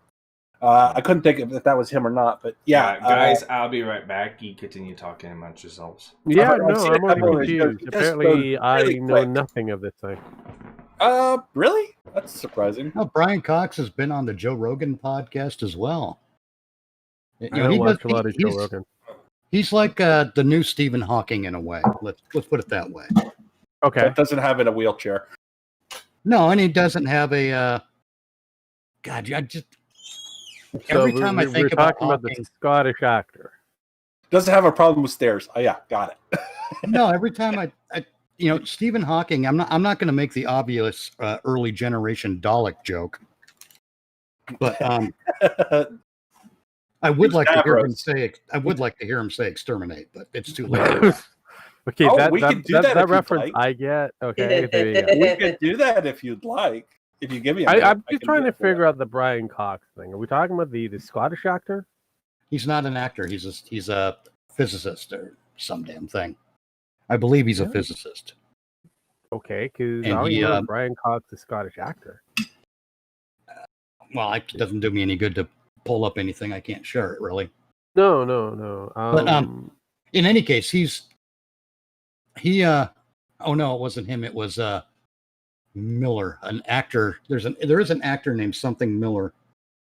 I can't remember his first name. Who also is also a physicist. But anyway, I believe Brian Cox actually spilled the drink from his lunch in the Large Hadron Collider. I just Brian Edwards Cox, the English physicist. Got it. Thank you. You'd have Yes. to be very specific. There's already a Brian Cox out there who's a Scottish actor. What do you mean already one? There's No, already sorry, one. we've already got a Brian Cox. You're gonna have to pick a different name. Yeah, there's already one. Sorry, you got to make sure that the middle name is actually there. I don't have to. We're do that. talking about the guy that does the whole black hole theory kind of thing, right? Yeah. I mean, shape of the universe, color of the universe, and all that kind of stuff. He's one of those guys. And when we get into that stuff, do we care? It turns out the universe is a vaguely beige color. Who cares? I really don't. I'm not going to care. repaint my house now just to match the fucking universe. Good. Here we go. Oh fuck! I got to change my blinds. God Mitch, damn it! Mitch, I brought you a gift. Exterminate. Exterminate. Exterminate. Exterminate. Exterminate. Exterminate. How long is this Okay, gonna go yeah, on? we got that. All right, so hang on. I really You- want to you hear brought up Stephen Hawking something. picking up chicks. Yeah, you brought up something about Oh, we got Stargate quite a and something few of like those. that. That reminds me of it was one of the episodes on SG1. They were gonna make a quote unquote TV show about Wormhole Extreme. Stargate. Yeah, Wormhole Extreme.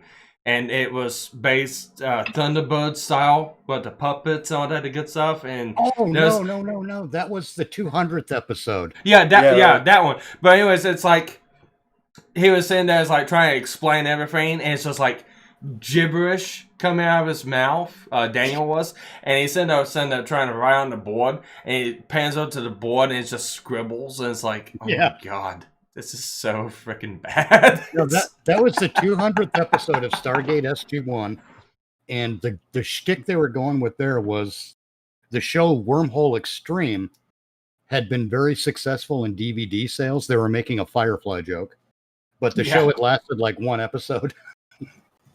Yeah, but So it's just one of those. I think it's trying to break the truth about the Stargate to the public. I think that's Well, they what they were wanted trying to go plausible- through. They wanted plausible deniability. Yeah, and I'm sitting there going, "Is like I liked it. It was funny. It's like, okay, it's Thunderbird style. Okay, yeah, I kind of like Thunderbird style. And he's just sitting there explaining it. I'm like sitting there going from the first movie. It was brilliant on the explanation. And it's like, this is gibberish. It's like, it's like, okay. That's the thing. Stargate SG-1 did the one thing that entertainment is supposed to do. It entertained. Kind of like this. Stick it right up my ass, Hillary. Jesus Christ. That's what No, I was I going to get liked- at. I always wanted to hear Stephen Hawking try to pick up chicks at a bar. Oh, God. we did that earlier. Sugar. Oh, God. Don't give him We, any fucking we ideas, have the Mitch. the sadomasochist version of Stephen Hawkins. Fear Yes. can be a potent aphrodisiac. We did this one. I'm gonna get kicked off again. Jesus. I was thinking, hey baby, would you ever ride a wheelchair downhill while having sex? Oh God, don't get me tempted. No, we have a few lines Spank already. that ass. Oh baby, oh baby. Thing is, Stephen Hawking would probably. Stephen Hawking I can see it. It's Stephen Hawking in a nightclub, loud music, and he hacks into the PA system. Yep. Oh daddy hurt me. He's saying thing like "Get down, bitches." Hold on here. Cause this is thriller night and no one's gonna save you from the beast about to strike. To be honest, he'd probably sing that a lot better than I can. Who's Well, your the daddy? funny thing with that Sparky, one, I had He to. sings it a lot better than you do. Well, I had to throw a lot of different pauses in there in order for it to sound correct. Otherwise, it's just a long run-on sentence with no Oh, no stop. kidding. What the fuck, dude? Stephen Hawking also somehow managed to master the shit-eating grin. Yes. That's the only thing he could do. That was the only grin he had. He's like, just look at him sitting there smug in that wheelchair. Well, you Smug. know, every time he smunks, you want to just tip the chair over. You know you can't. A bunch of pickup artists in the club getting pissed off because they're not getting any. Yeah, pretty much. He actually had 2 wives because he cheated on one of them. So Yeah, how do you? Wasn't wasn't there an episode of Big Bang Theory that had Stephen Hawking on, and he was just mocking the fuck out of Sheldon? basically, No. yes, I it was thought that pretty was. funny. I do remember Data played poker with him on an episode of The Next Generation. Yes. Yes. It was pretty good. That was a pretty good episode, actually. That was before Star Trek went to shit. Yep. And I'm pretty sure we're all old enough to know here that at one point Star Trek wasn't a piece of shit. So yes, Pretty much. Yeah. Yeah, it was called Deep Space Nine. No, DS9's brilliant. DS9 is- Except the one major downfall of DS9 was in the last season when they made every episode a fucking musical. Yeah. yeah, that one didn't make sense. That's Yeah. because they ran out of good material, and they also knew they were being taken off the air. So what the fuck? Yeah, They so didn't someone have- decided, well, fuck it. I wanted to do a musical when I was 13. Yeah. You're gonna make the show a musical? God damn it! Get some I will fucking- give it to this. Ben Sisko can sing. get some fucking Mhm. bitches and just get James Darren in here. He's sing a fucking song. Yeah. I've had. I mean, little Michael drink. Dorn actually did a really good reprisal of his role of Worf. And the way how they wrote that character in to be transplanted from Next Generation to DS9 was really brilliant. Well, yeah, I mean, it made sense. They did this crazy thing called paying attention to canon. Yes, I know. I mean, what's that? I know. Actually, the funnier thing is, if you notice, Dorn doesn't even show up in the Picard series. Nope. I wouldn't be refused to surprised actually if show he up. didn't want to. He's the only one that actually liked working on Star Trek. I don't know that he's the only one. No, it feels like he was like the only one that really from Next Generation. Well, from what I understand, the cast of Deep Space Nine was basically about ready to murder each other because they hated each other to the hell and back. Well, two of them did get married. Well, most of them, like they said this compared to the TNG, it was kind of. I think they were just all too serious. It was like there were a couple people who guest starred on there from other shows, and they were like, it was just so damn serious. And if you did a line differently, they would ask you, do you want to change the line? And because we have to call so and so and do this and this and that. I mean, you couldn't actually just change the line on the fly to make it work. All right, guys, I'm showing something real quick. I found the clip. This is gonna be hilarious. I'm gonna show on YouTube also. So go ahead and hop into. Okay, you have a clip. So basically, what you're saying is you're showing your nudes again. No. Oh God. All right, I'm in. Well, someone was excited. Hey, Pen apparently is overly excited. She's like over the moon. I am not. Shush. Okay. Let's see. All right, do it. Call him. Let's find out what this loser's ever accomplished.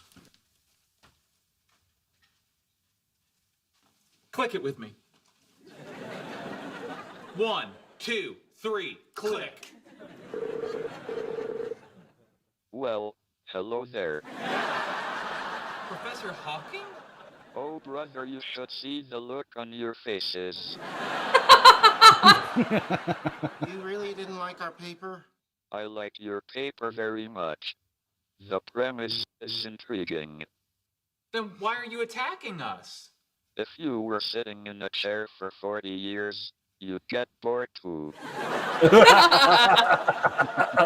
Anyway, gotta go. I promised to help the neighbor kid with his math homework.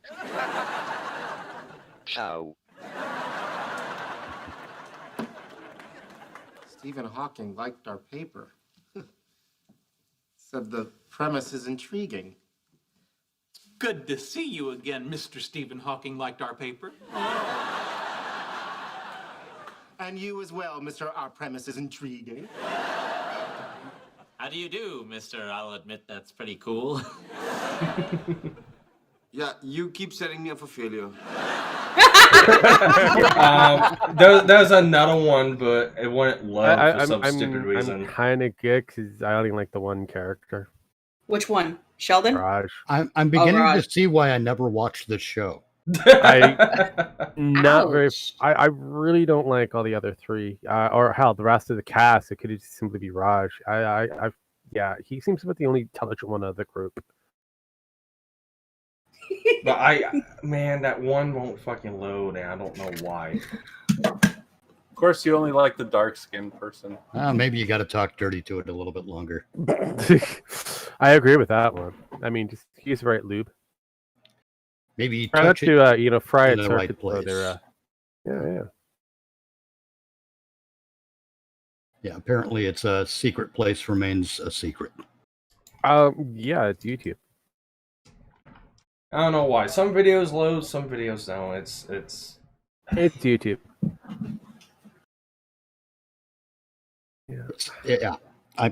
Yeah. I watched the first two seasons of this. I thought it would actually, improve. I mean, I watched the pilot episode, which I thought was quite intriguing. The original pilot, and there was the secondary pilot that showed up, which changed the premise around a little bit. Instead of having a brunette, we have a blonde. She lives across the way instead of in the actual suite itself.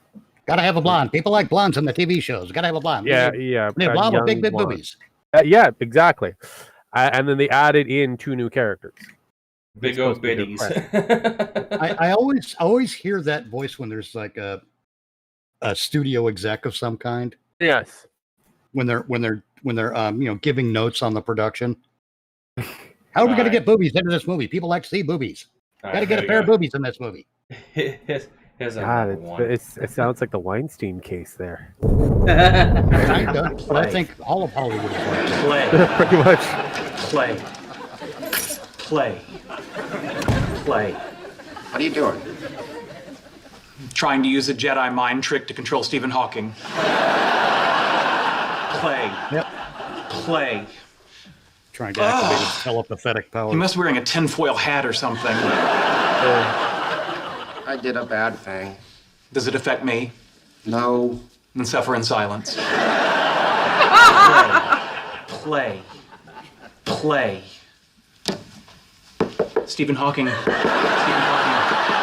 Hawking.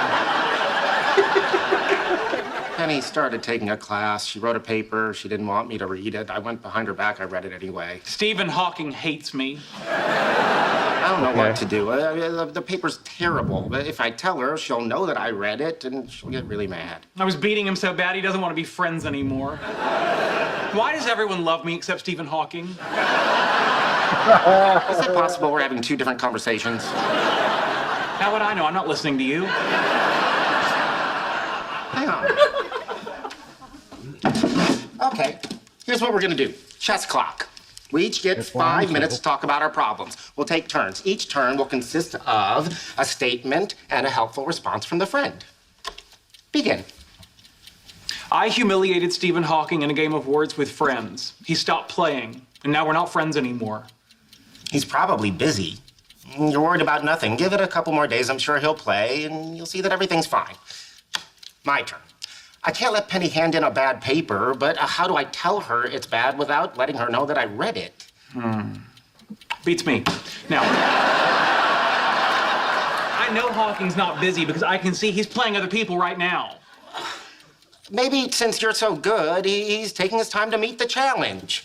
I want Penny to enjoy it. Wallace told me he's a big baby.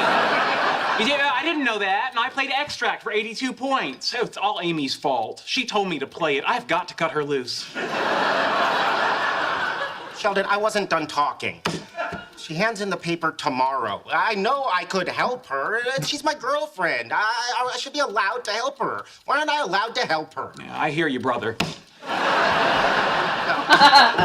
You need to give me some advice. Fine. Women, huh? Specific to my situation. Blonde women, huh? Empathetic. It sucks to be you. I quit. Leonard, wait. No. I listen to your dumb thing. Leonard, come back. Leonard, come back. Leonard, come back. What? Oh, of course. It only works on the weak-minded.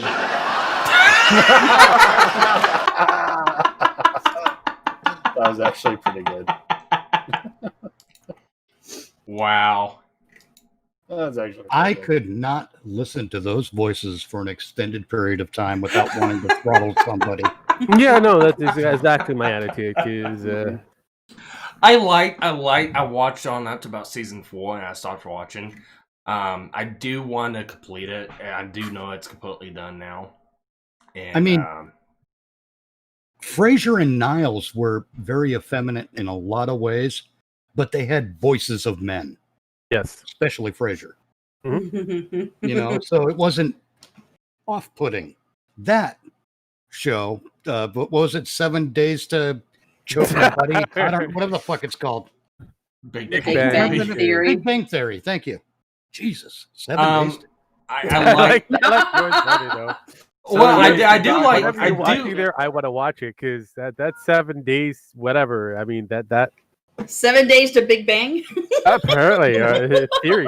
That sounds like a behind-the-scenes documentary about porn. 7 days. 7 days So- to chitty chitty bang bang.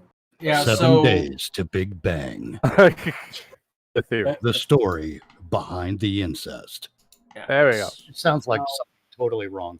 So is. they made a spin-off show called Kid Sheldon or something like I can't remember the name of it. Young now, Sheldon or something like Young that. Sheldon. Yes, Young Sheldon. I like the fact because they did set back into the 80s and they got a hold of a YouTuber called the 8-bit guy to actually get one of the old modems. Yeah. To use for Sheldon's computer setup. I thought that was pretty cool. They couldn't find one. Well, they could. Yeah, it's kind of hard to find a lot of the materials from the 80s since we've kind of either destroyed them all. Yeah. Well, so the problem is Sheldon got a new computer, so it had to be brand new, and the 8-bit guy restores Refurbishes old, them. yeah, he restores old machinery like that back to brand new. So they actually reached out to him to do that. So I thought that was pretty cool. Oh yeah. That's what studios are supposed to do, especially if they want to keep the continuity.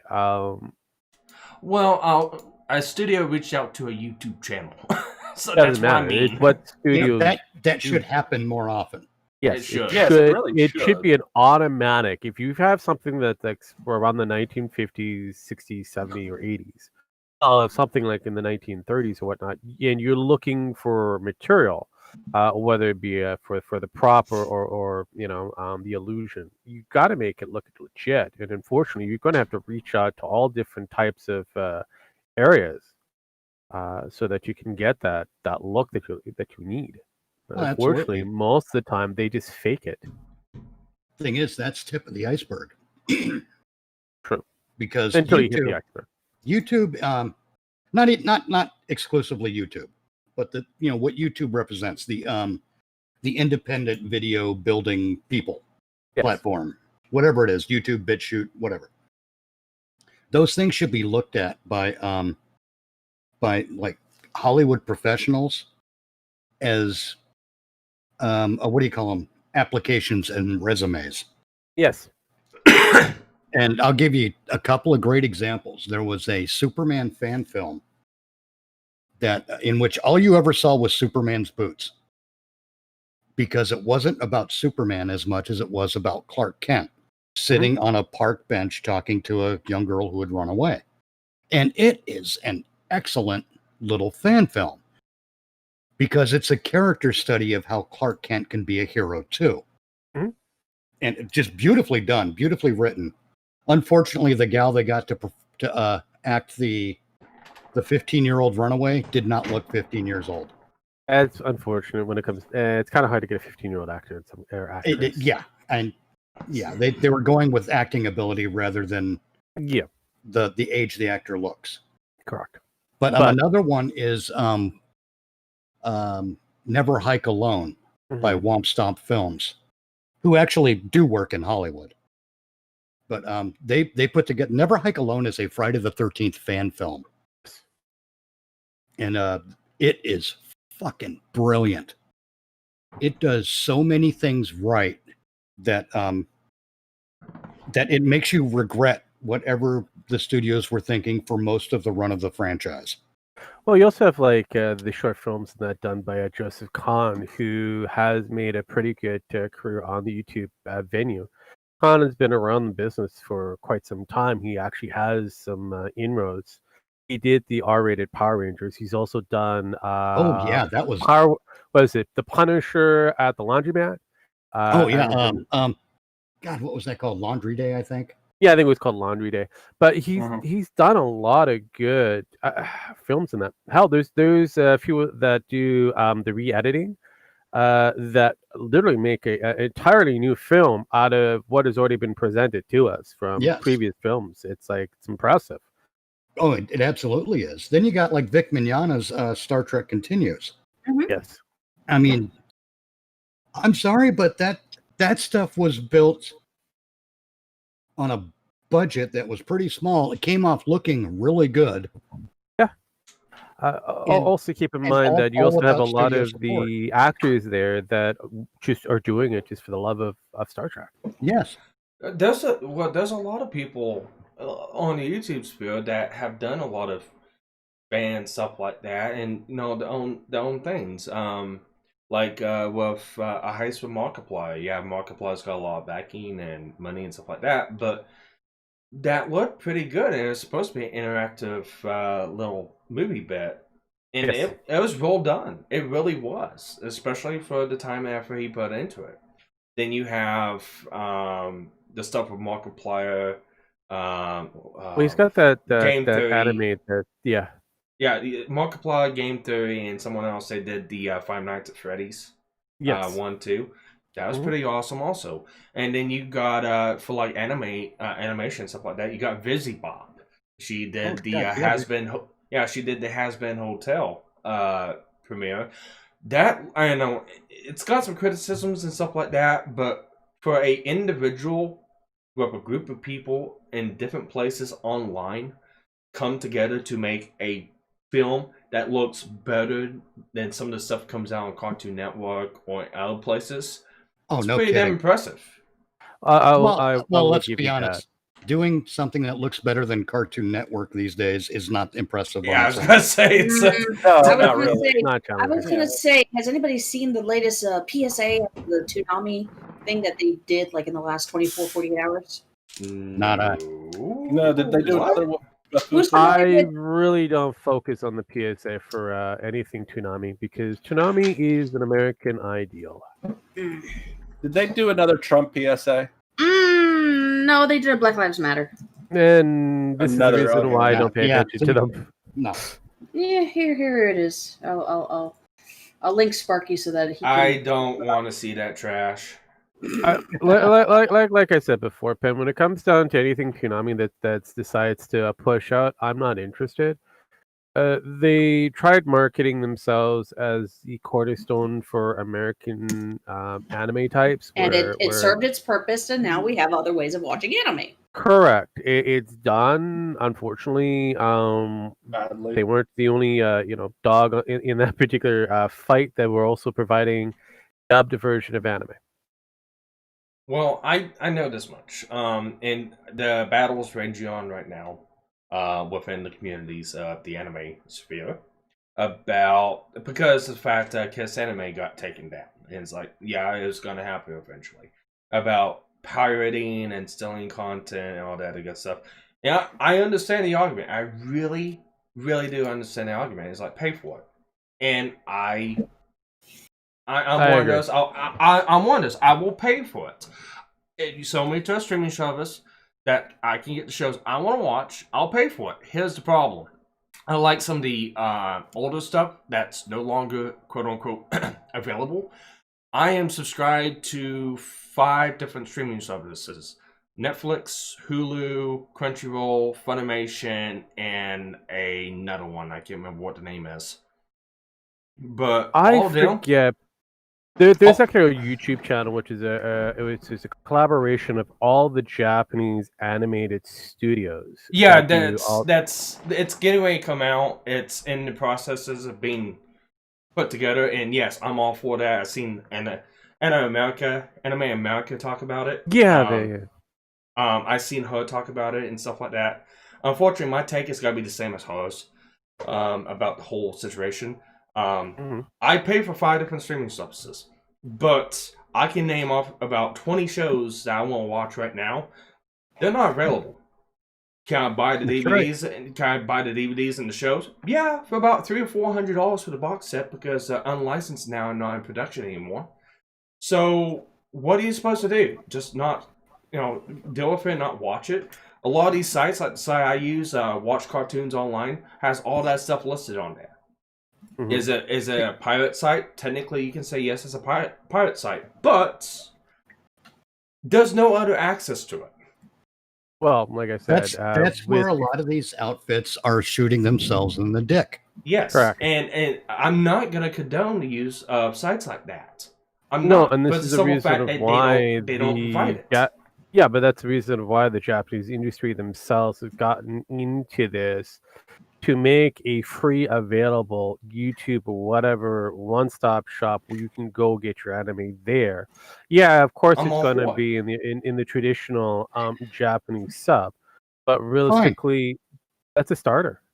I'm fine with it. And there are even talks, and I heard a little bit about it. There are talks to have translators and stuff like that to where they can translate it from from Japanese dub to subtext English in different languages. Cool. I'm all for that. I'll even pay a premium subscription a month for it.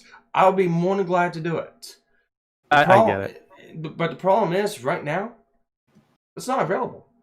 No, because again, it comes back down to certain studios, especially the dubbing studios. They don't want those older ones because it's not marketable for them. The newer shit that seems to be marketable for them. Plus, they can rewrite the newer stuff to fit whatever political narrative based off of whoever is in lead.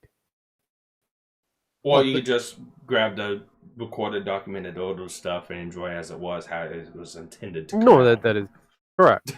But most of the time, what happens is people will just kind of focus on the people who's leading whatever troupe it is to do the dub, and they just leave them do whatever they need to do because again, that's where they're getting their money. Yeah, and it's I like what was his name, Nux Taku. I liked his take on it, especially with the voice actors, because I've given Rachel my 2 cents about it. One voice actor and a couple other ones on Twitter about it too, about stealing content. You're taking money out of my checkbook, and I deserve royalties and stuff like that. Is like, bitch, no, you don't. You get paid a contract to voice your voice into a show. You do not get royalties of the viewership and the sales of that show. You get paid pro bono per contract for your voice on that show. So once you cast your voice for that episode, you get paid no more. So it actually depends on the contract. Sometimes will happen. It does, because sometimes what will happen is you'll end up with certain voice actors who are top tier who also get a cut of the pie. Yeah. Well, yeah. Do you know the Vincent Price story? Yeah. I know the Vincent Price story. It depends. I know it depends on the contract rate. Yeah. There we go. But most of those contracts are like that. No. Again, it only affects those who are the top tier within the voice acting department, or highly recognizable vocals are usually given that extra cut, because again, they're expensive to bring in, so they'll usually work that deal as like you get so much now, and then a cut for total profits at the end. It's usually what happens to some of the actors as well. Well, yeah, Vincent Price was offered, I think, 20 or 30% royalties for his work on Thriller, on Michael Jackson's Thriller. I believe it's 20. Yeah, it's 20, 30. I don't remember exactly, but yeah, 20, I think. Yeah. And he said, no, just give me the $500 for hire fee. Yeah. Yeah, and that's the top of the rate actors too. Scott Menil's one of my favorite actors. He's voiced a lot of favorable characters in anime and in cartoons, and he's even done some acting work. And he has even stated on how most of them get paid. And I said Scott Menil is a top tier actor, but they get paid per session. That's it. No, yeah, and that's only based off of the level of maturity of the actor, or the talent, because of the factor that somebody who's kind of scared that they're going to lose so much money because they gave somebody for free, like something for free, like now everybody wants everything for free. Not a case. Yeah.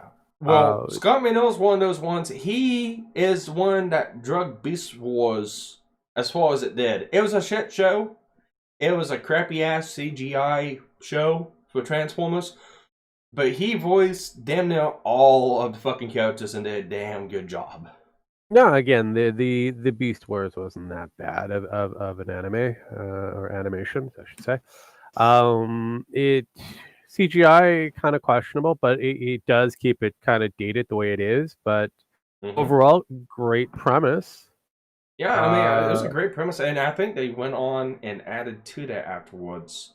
They did. They ended up having what was it from Beast Wars? They went into Primal. Beast Machines, and then there was a Primal that they did as well. Also, Matrix, who is behind it, who also did Reboot, went around, did Planet Wars. Yeah, which didn't last very long. Yeah, but yeah, it's like some of these voice actors have been and most of them aren't top tier. They're not the high-ranking, high-profile voice actors like Vic was, or I can't remember a couple of the names. But like Johnny Yarnbosch, they even stated on how some of them get paid, and it's per session. So it's like some of these people come out that because they've been dogpiling on fan dubs, on fan enactings for like comic books, or taking a sub and transforming it into a dub. and doing their own voice act over, like what me and Penn and a couple other people are gonna do for this comic book if we can ever get around getting time to doing that. But these voice actors have been going after fan channels like that, saying that you are stealing from us, you'll never be anything better, we are the originals, and you guys need to die in a dumpster fire. Okay, I'll shop elsewhere. Fandoms. That's what I do. Yeah. They are going after fandoms. Passion project. Fuck that. Again, apparently that takes away from them. See, this is why I said mature actors or talent.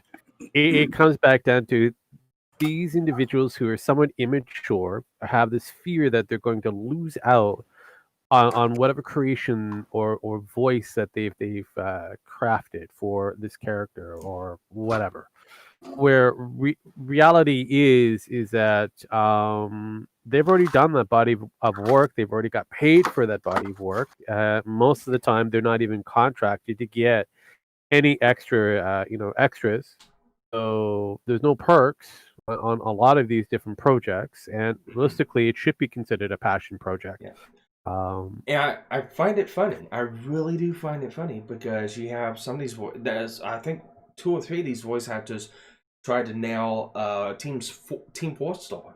Yes, because they try. It's like, you guys are stealing content. You guys are taking away from actual voice actors. When I can't remember the guy's name, but he voices Vegeta from Sabat. Yeah, Chris Sabat. Oh, that guy. He actually backs that. Yeah, no, because he's the factor that again he has no degree of maturity. He's afraid that somebody might be more talented than he. No. He backs Team 4-Star. Oh, I'm with you. Okay. He is the voice of Vegeta in Dragon Ball. He backs Team 4-Star. If anyone would have an issue with it, it would be him, not some random voice actor that never voiced anything for Dragon Ball. It's like, yeah, he's pretty cool that way. I'm a voice actor. You can see my ad on Fiverr. Yeah, he's cool for that, but he's not cool for other things. Yeah. Yeah, I've got other issues with that guy. Yeah. Yeah, I have all other things. Yeah, I have my issues with him. There's a couple cool. I agree with cool voice actors. I agree with you. When someone does something worthy of praise, give them the praise for it. Yeah. Yep. It's like there's a couple comic renditions for the Archie Mega Man comics. They did a damn good job of getting people to voice the characters and actually bringing it to life. Because it's one thing going through and reading the comic book. It's another thing going through and watching it and watching somebody put a voice behind it. It really transforms it, and that's what I really wanted to do with Hishef's Mega Man Dash Legends comic, fan comic he's been doing for the Mega Man Legends games. And I think it'd be cool, but doing something like that myself with the help of a couple people, I said I'm gonna be voicing Mega Man. Pen's gonna be voicing like Tron and Roll, and I'm gonna grab some other people to voice some other characters. It's not gonna be professional. It's not gonna be the best, but it's something. Maybe it'll pick up, and other people go, "Well, this is a cool comic. We'll do our own rendition, and somebody will do it better." Right. I'm just doing it so I can help him gain light on the comic book because it's cool. I like the premise and the style he's taken with it. See, I would love to do voiceover work. Dude, you already can. You have the voice. You have the radio and what is it? The movie narrator voice in a world. 4 friends fighting for survival in the wild. Yes, there you go. 2 prostitutes battling over a single rock of cocaine on the back of a bus. Yeah. I'd buy it. I can see that movie now. That's what I mean. I know I'm able to do those things. I just have no idea how to get into it. I have no idea how to It takes practice, and How to that's start about up a it. resume or any of that stuff. Well, You just do it. Mitch, I'll do Just put it this. on your own I'll show. say this much: whenever me and Penn do get along to doing our recording sessions for it, and we start needing other characters, if I can pinpoint your voice to a specific character, Shoot me up. I'll be more than glad to. Hey, you want to come in and do this? Mitch. Have him be the narrator. Well, I was gonna Um, say, the- Mitch. Wait. Mitch. Most Yeah. of these guys get their start by basically having their YouTube channel That's and true. by basically just reading lines. Whether you want to read a chapter of a book, maybe 2 books. Going to the fan dubs, get people work. Oh, yeah, there's that. Well, I was going to say that there is some actual casting call for voice actors, but I'm not important. Apparently, Penn wants to talk first, so Well, For his resume, for his portfolio.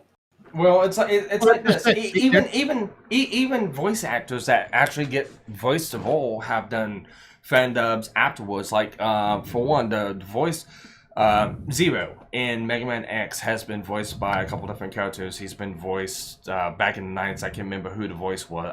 The guy was fucking terrible. But Johnny Yarnbosh has voiced Zero, and another one named Luke LaFar, I think. I can't remember exactly what his name was. But I think he voiced Zero in the X Command mission in Mega Man X8. And he went back to get in the role. He went back and he played the X games, just try to get a feel for the story. And when we got to X4 and Mega Man 8, both those games are notorious trash for fucking voice acting. They had some of the worst fucking voice acting ever for the English dubs. And he went back and redid some of the voices for Zero, and spot on. Is like, I really wish they'd come out with the game again and redub it. Oh, I can With tell his you voice. a story about a game. you mean what? DC Universe Online has some of the most uneven levels when it comes to the voice tracks. Some characters are this fucking loud, and other characters, when they speak, over here like someone wants in the corner. Oh, look, there's Superman. They sound like Harrison Ford, auditioning. They're so muddled and dim in the audio output. It's insane. I don't know who's in charge of audio leveling at that game, but someone needs to take a look at something, because it ain't right. This has you been may want to bothering me go for a while, in to case you didn't- those who are interested. You may want to go to voicecovers.com or a few other different websites that, hey, good old Rope might actually know. Thing is, I would prefer to do voice work from home. And a lot of it most from of them home. do it from home, especially now with COVID. All right, I'm gonna share this with you guys, because I don't know who here has actually played X4, Mega Man X4. I have. Played what? All right, so I'm gonna take that as no. So I'm gonna go ahead and share this. I couldn't hear what you said. We could understand you, Sparky. I thought you said X-Men X-Wing. No. Yeah, How well, many of you guys have played Mega Man X4? I have.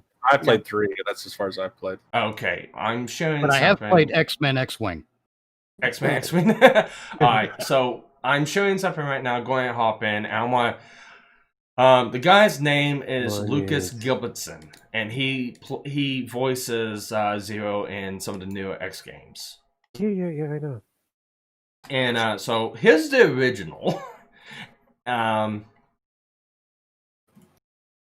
I'm waiting for everyone to jump in, or if Penn and Jim Max ain't got to jump in, I'll just go ahead and hit play. Just hit play. All right, fine. Boobs. Iris! Zero, Hang in there, Iris. please, stay away from Replifos. Let's live together. In a world where only Reploids exist. I hate God, that sounds so bad. Iris, Is there's there no power world in just her for chest? Reploid. Because I It's don't only a hear her fantasy. voice. Yes, I know, but I wanted to believe it. I wanted to live in a world where only Reploids exist.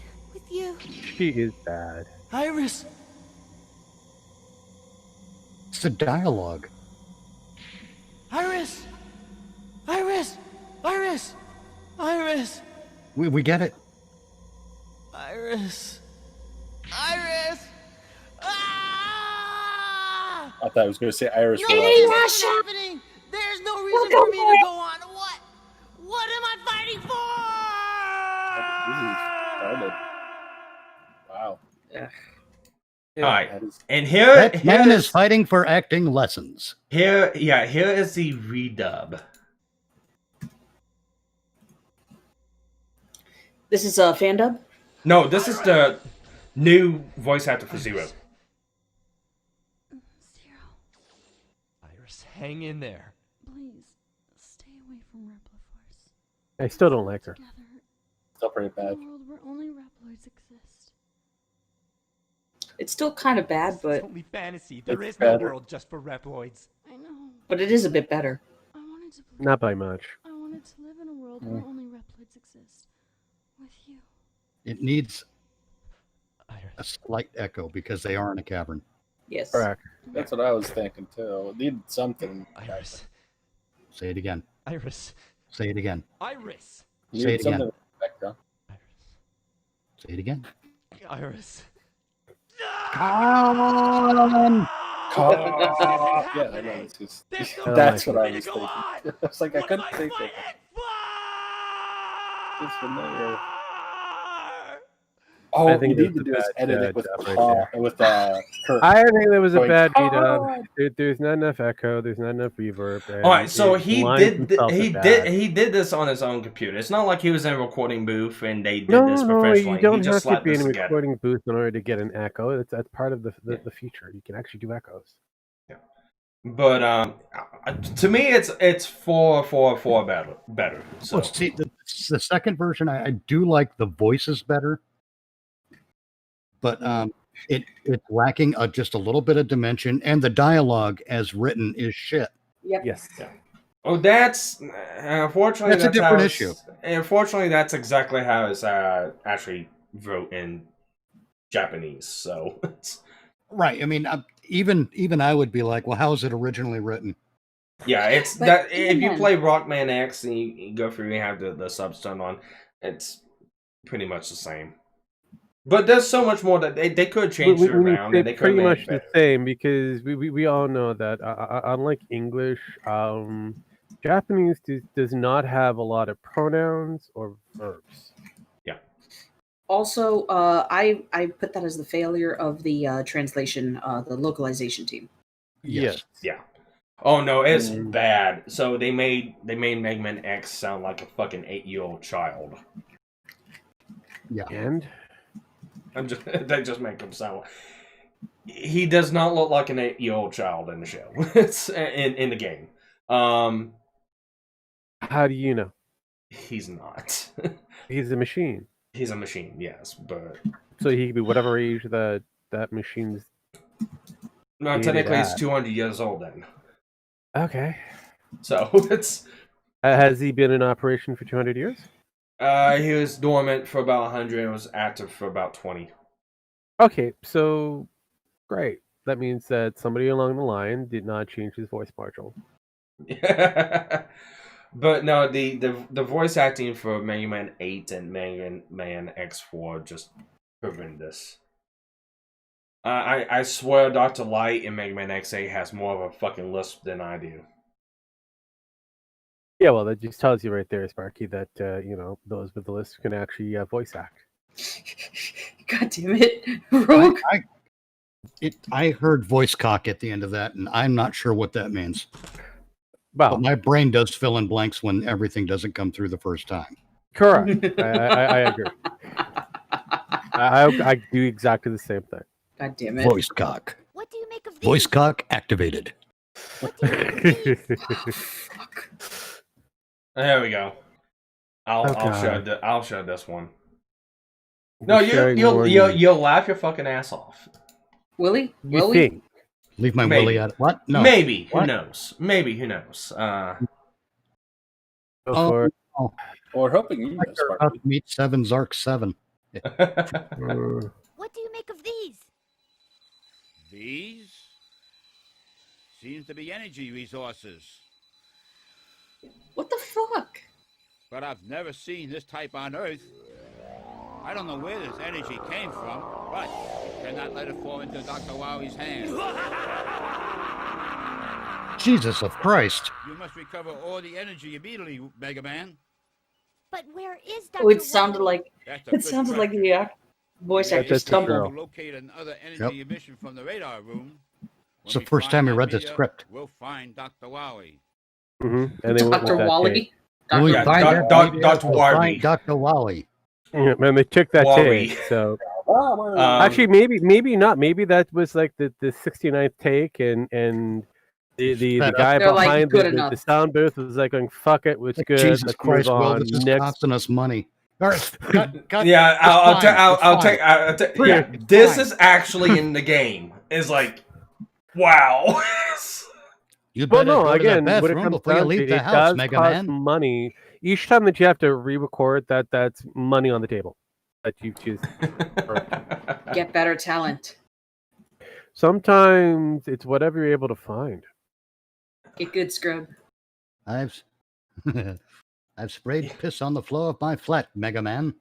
Problem with voice acting, especially in the United States, there's an actual guild that actually exists that demands that you hire who actually within that roster that they have who's high tier. Well, there's another element See, to this any is back kind of in acting the- in the United States is you have to join a fucking club. Yeah. Screen Just like Actors with Guild, Hollywood. screenwriter. Yeah, it's all that bullshit. That stuff All needs that. to go away. Mhm. I'm gonna work if I want to fucking work. You can't stop me just because I didn't join your fucking club. I did. I was gonna say, Mega Man 8, Mega Man X4 came out like 96 to 98. You know how you just basically asked Hollywood to kiss your dick? They probably would if you know. Yeah, so this is mid 90s when these came out. And that seems normal. This would be the standard.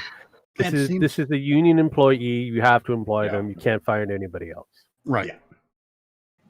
That's why I think Now it's we have wonderful that so many freelancers. independent things are happening these days. Right. Now we have more freelance works out there. More freelancers are actually getting jobs in that.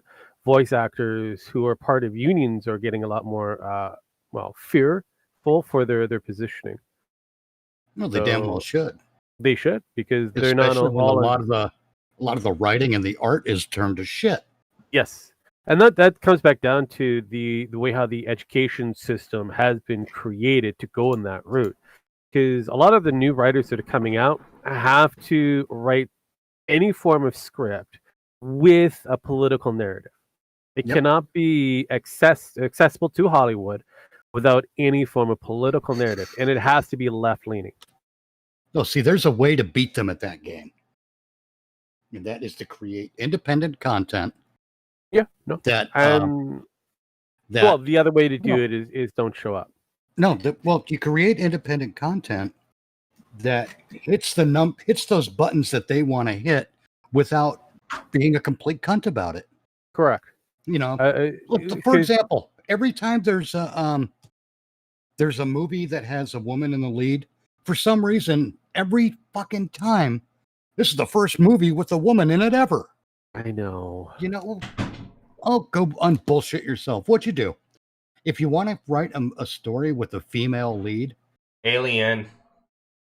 Well, no, again, it doesn't these matter. are future No, movies, not the right. We can go through a whole list of movies with female leads. Right, we can. It'd be easy. But what I'm saying is, if you want to write a movie with a female lead, then fucking write a movie with a female lead.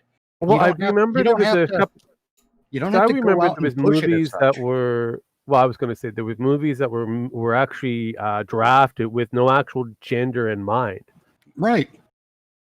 And they picked the best person for that role. And it didn't matter whether they were black, white, male, female, transgender, or bipolar.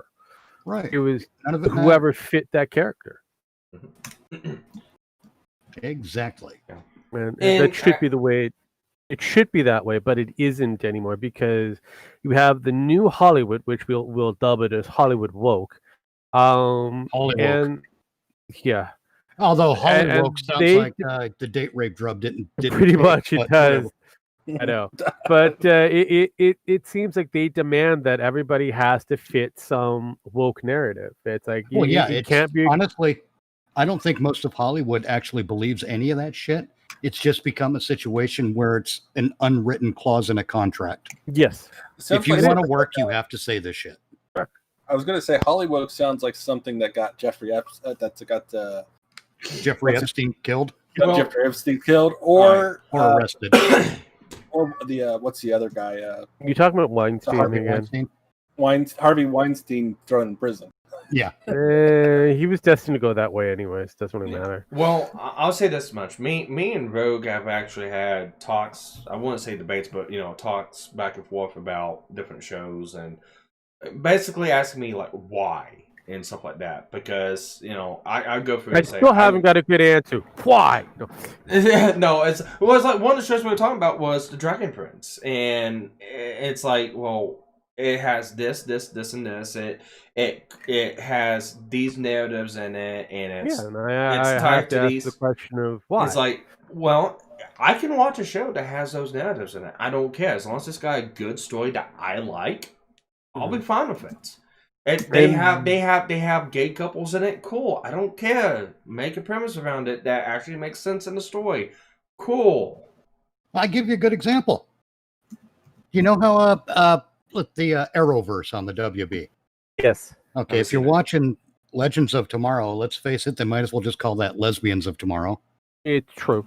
Then you got the woke Batwoman thing with she became a superhero because she's a lesbian or whatever, because someone made fun of her when she was younger for being a lesbian, or otherwise you got the gay hero with the gay superpowers and the gay intelligence and the gay belt and the gay supermobile, whatever. Correct. Everything revolves around the gayness, being gay. Okay. Except in the show Arrow, they had the character Mr. Terrific, who was gay without everything around him having to be on the subject of gayness being gay. No, I know. He was just Mr. Terrific, and he's gay. Yeah. That's it. And that was fine. I liked the character. The character had some really good development. Well, here's another one. And here's another movie that had a good gay character in it. Mannequin. Never Yeah, heard of it. Mannequin. I remember Mannequin. Yeah, the black guy. Nope, I got nothing. Mannequin. I don't remember a black guy. Yeah, because he was one of the decorators of the department store he was in. And he wore glasses and he was gay.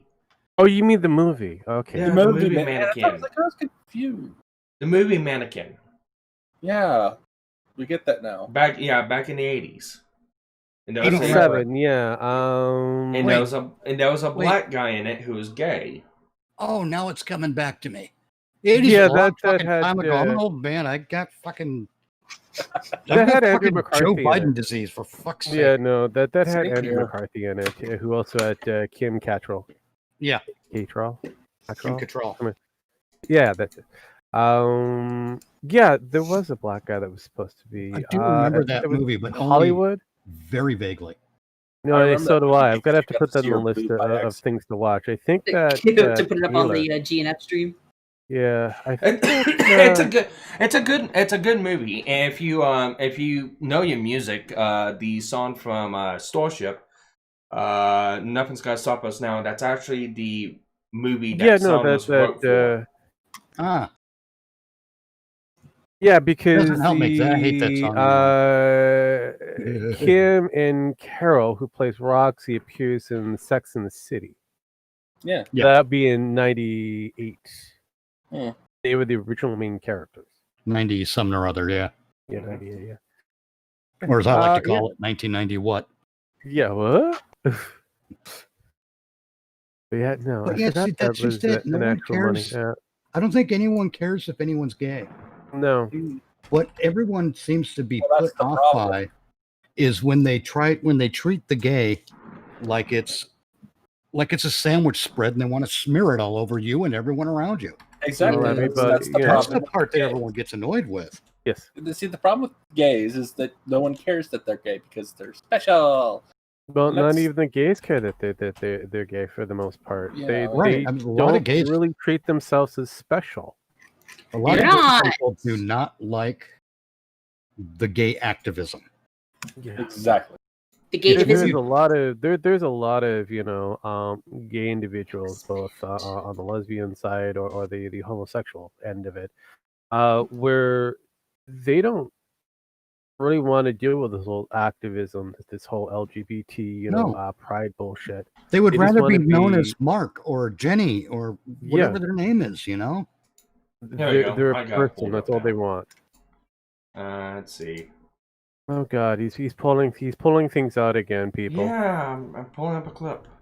from Oh, the, a Soul Is clip. that what movie. you call it? Okay, you want to call it a clip? Is it a very tiny one?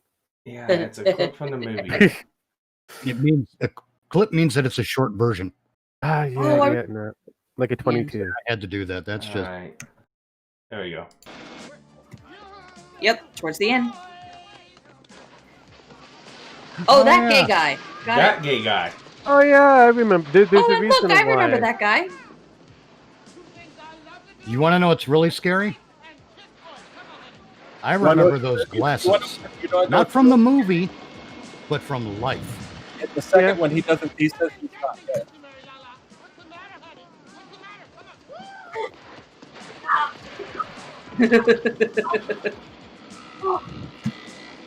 Meanwhile, no one's pulling a gun. Yeah.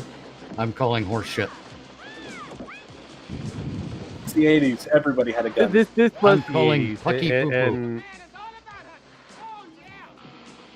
That actor's name is on the tip of my tongue too, and I can't grab it. one, I have to have a reason of why that guy's pants is undone. He was in the bathroom. He had just come out of the bathroom. I think there was more to it than just that. No, it was. He did come out of the bathroom and was probably taking a shit. I mean, what do you want? Do you want to see what was going on in the bathroom, Ro? That bad? I'm not saying I need to know that much, but there's Well, there's then leave it a alone. You nuance don't there that don't there ask is a questions you nuance really for don't that. want to know. Come on, how part heavy that's can a missing. mannequin be? It's the angle in which she's holding her. Let's be honest. Yeah.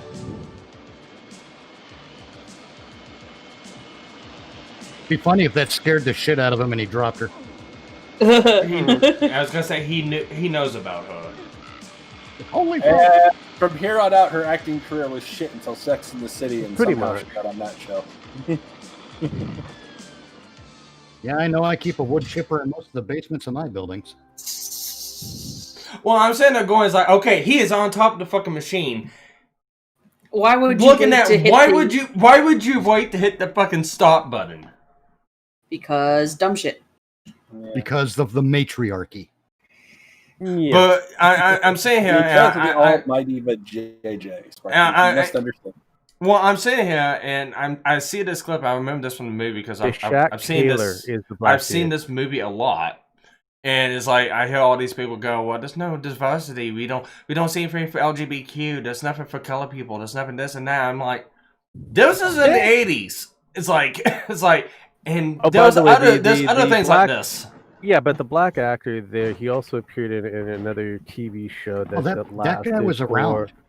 Yeah, he was in something called Designing Women for a bit. Yeah. He I was do also in believe so. Omen 2. He's been in can't Criminal remember his Minds. name. Taylor. Meshach Taylor.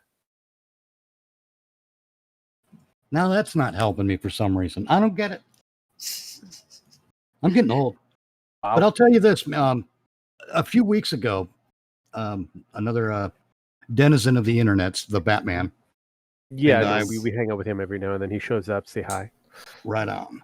Yeah, but he guys- likes to try to antagonize me every now and then, but doesn't walk. Of course he does. I mean, He's it British. works to an You extent. can't help it. It's a normal thing for a British rodent to do. But anyway, we were watching the Shazam, or I'm sorry, it wasn't Shazam then. The Captain Marvel serial from like 1941. Yeah. And in that, there's a female character who is not the feminist definition of the weak female character. The damsel in distress. Yeah, she's definitely not the damsel in distress. She's in distress from time to time, yes, but it's not like she just stood there and went all limp and fainty so someone could carry her off.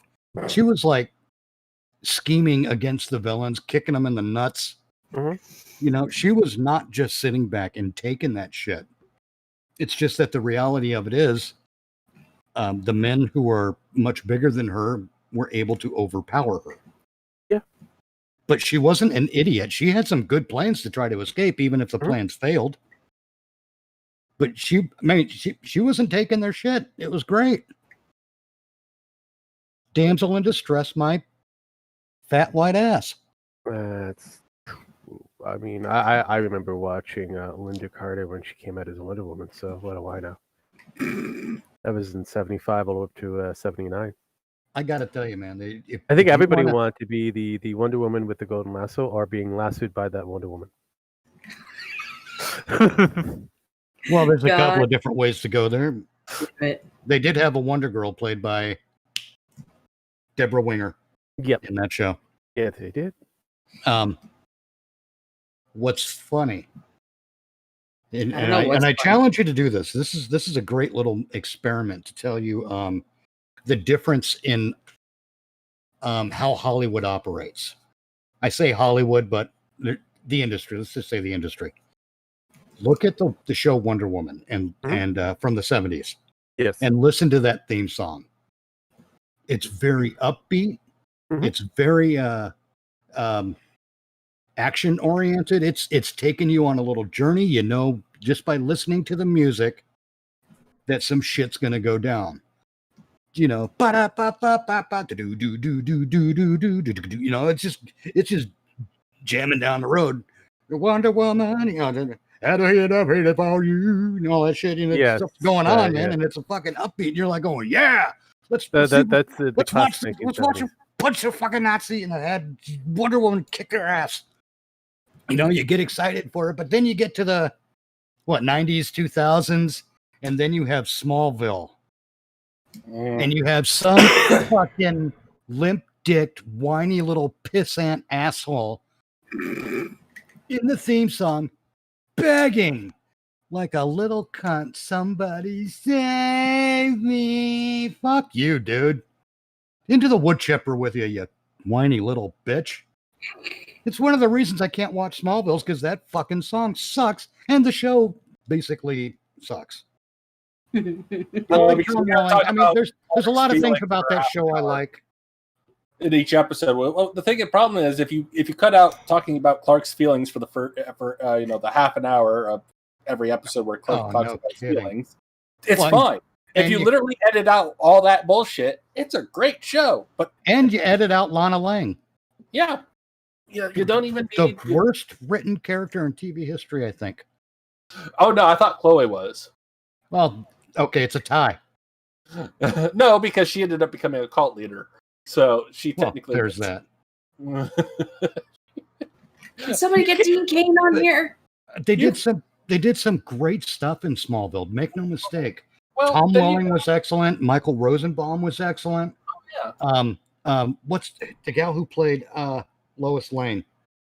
But I always kept on expecting Clark's father to say, "Grow some balls, Clark. You are the world's strongest man. Fuck it up. Yeah, stop being a little bitch." Oh God, I can't remember her name now. But the actress and the writing for Lois Lane was spot on. Oh yeah, that was in that show. good. I thought she was fucking fantastic. Well, then you got if you look at Lois and Clark too, I mean that actually had a great theme. Oh, that was a brilliant twist. Oh no, it was great. I loved it. It became more about Superman and Lois eventually. Well, I mean, that was the whole idea. That was the whole idea. The early introduction to where they're supposed to get married. Right. Yeah. But it just my only problem is they changed Jimmy and like half the cast twice. Oh yeah. Well, that's the unfortunate thing about it, because there was a lot of hiccups, and there was for the time frame that they had it in, they were losing a lot of budget. There wasn't a lot of people watching it. Right. Yeah. It was just it was on a shit time too. But it Well, that was that- but you know those shows and Smallville, I will give 50% credit for pulling this off. They succeeded in being entertaining. Smallville only 50% because of that fucking song, and half of the show really is just a bunch of stupid teenage drama bullshit that even teenagers don't fucking go through. What are you talking about, Willis? Not even if they're super? Especially, have you noticed this pattern too in all of these superhero things? There's always some cunt, doesn't matter if it's male or female, it's a cunt. Okay? There's always some cunt who's pissing, you lied to me. Fuck you. Which was mostly his black friend, if you recall. It's like, well, yeah, I don't care. Which was hilarious. It doesn't matter which show, even. It's not specific to one show. No. It's a common theme. It's always, you lied to me. Fuck you, I can pick up a building. You know? I'm out there saving people's lives. There's kittens and trees and fucking trains barreling down on innocent civilians. I'm out there saving their shit. And I got people trying to kill me left and right. And the fact that I didn't tell you who I am because it'll put you in danger has you all fucking misty-eyed. Fuck you. Get out of my life. I want that superhero story. I want a superhero story where the superhero is not going to take that shit. You know what? It could kicks almost that be motherfucker Arrow. to the curb right now. It could almost be Arrow, but I don't know if the CW would do it. The No, CW. CW. The problem is now that they are controlled by Warner, which is now controlled by AT&T. They may actually do it. Previous, but it was just the Warner Brothers. Before the takeover, the big heads there would have never done it because, again, a lot of them were afraid to be Me Too'd, as well as they had a few feminists or the AT&T doesn't give a extreme lefties that were inside the actual group. Right. Well, let's not forget what they did do this scenario on Arrow in a way. When Oliver found out that he had a son, and 2 minutes later, what's her name? Felicity? Yeah. Felicity Yeah. is just jumping up his shit because he didn't tell her yet. Yeah. And he'd only known for like 2 minutes. And he's like, bitch, I just found out. and he's like, you know, you could give me a couple of minutes to absorb this information. But no, she was all pissy. And yeah. No, she used to be a fun character and they fucked her up. Well, that's the and problem. never But really again, recovered. it comes back down to the original statement I had when it comes down to the writing department now. When it comes to the education for all new writers, because again, unfortunately, there's a lot of, even in the studios, you go through a handful of writers very quickly. You're not going to have the same team of writers for every new season coming up. There's always going to be maybe a couple of veterans with brand new writers. And unfortunately, the new crew of writers that are coming in all are taught that it needs to have a political narrative and it has to spin left. Yep. And that new bunch there who have no other traits behind them, know nothing. Like, for example, if you go to like some of the hardcore writers or artists or whatnot, for example, if you go to the team that used to be Kirby and Lee, they actually were in the army. They actually did things. Mm-hmm. There were other I've artists and brought this up actors before. and that had other things they did besides just that niche. Now, because of today, they're able just to focus on that one thing and that one thing only. Yeah, they have no teenage other drama. experience. Yeah, they have no other experiences. So they make shit up thinking that this is what everybody wants. If you look at it, every animation coming out that is from the left, extreme left end of it, they all want to go to prom. Yep. Something about prom that they want to go to and come out and it's like, oh, I want to be vindicated because I need my prom to have my character come out, and it's like, who cares? Just because it's you silly shit. didn't get a chance to come out in prom doesn't mean that every other character that you make has to come out. Yes, I it agree. does, Rogue. You know that. But again, it's not important for the character. The story no, is it's not. important for the character. You, The have you drama ever is- heard of a writer named Harlan Ellison? Well, hang on. Touch a little bit on that point.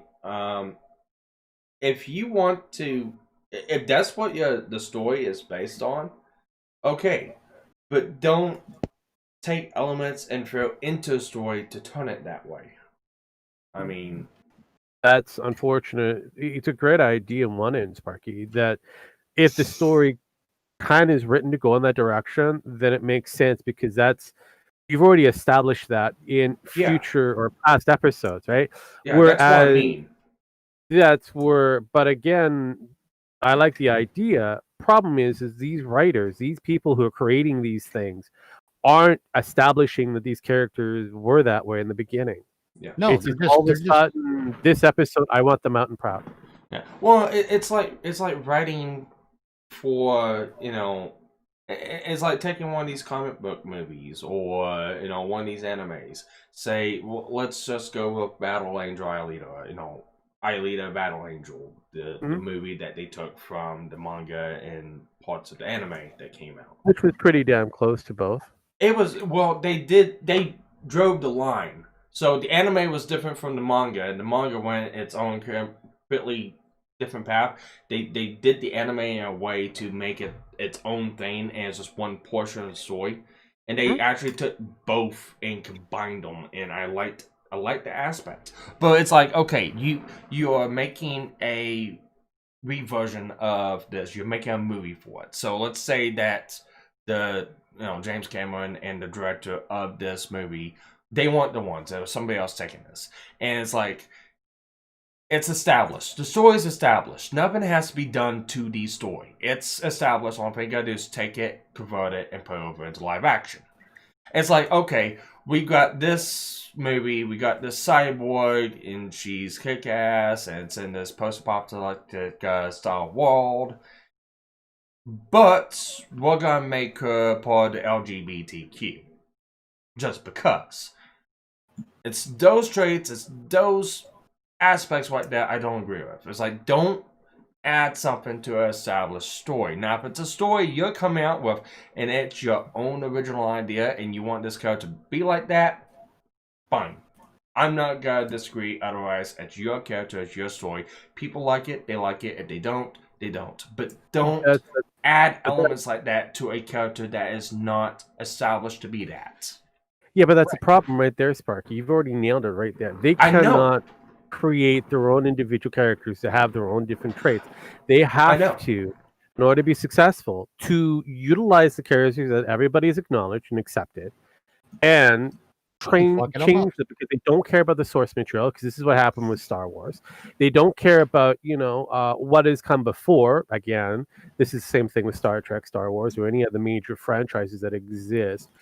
And they're like, you know what? I can do this far better, and I want to put my own spin on it. I need to make sure it's mine, not the fans. It's mine. And realistically, it's already established, background, story, character-driven, narrative that has been around for decades.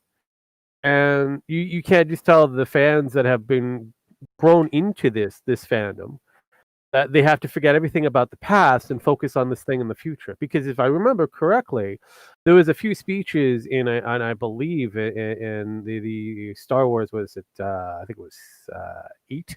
Forget the past, all that kind of bullshit. Kill it if you have to. Yeah.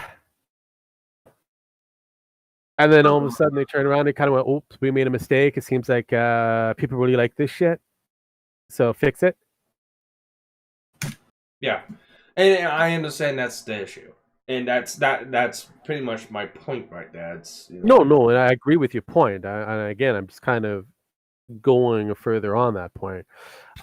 It's unfortunate the way how it's like taking, let's say, Pokemon. Ash Ketchum is established, and then making him having the hots in head, for his rival, Blue, Red, or Gary. I don't care what you want to call him. And rival. He's had several rivals, but yeah. So regardless, it doesn't really matter. The rival. He now has the hots and heavy for the rival, who just happens to be the same gender he is. Was that an established, thing? Wait, he's 10. How is he supposed to have the hots and heavy when he's 10? This is not Boku no Pico. Fuck that. But again, this is where it gets kind of confusing. This is where you can actually see those writers that are being produced out of the, everything has to be gendered, everything has to have a political spin, and you have to make your mark in order to establish yourself in the industry. No. In order So, for no, you you to don't. establish yourself in the industry, you need to make good work, produce great content. Yeah.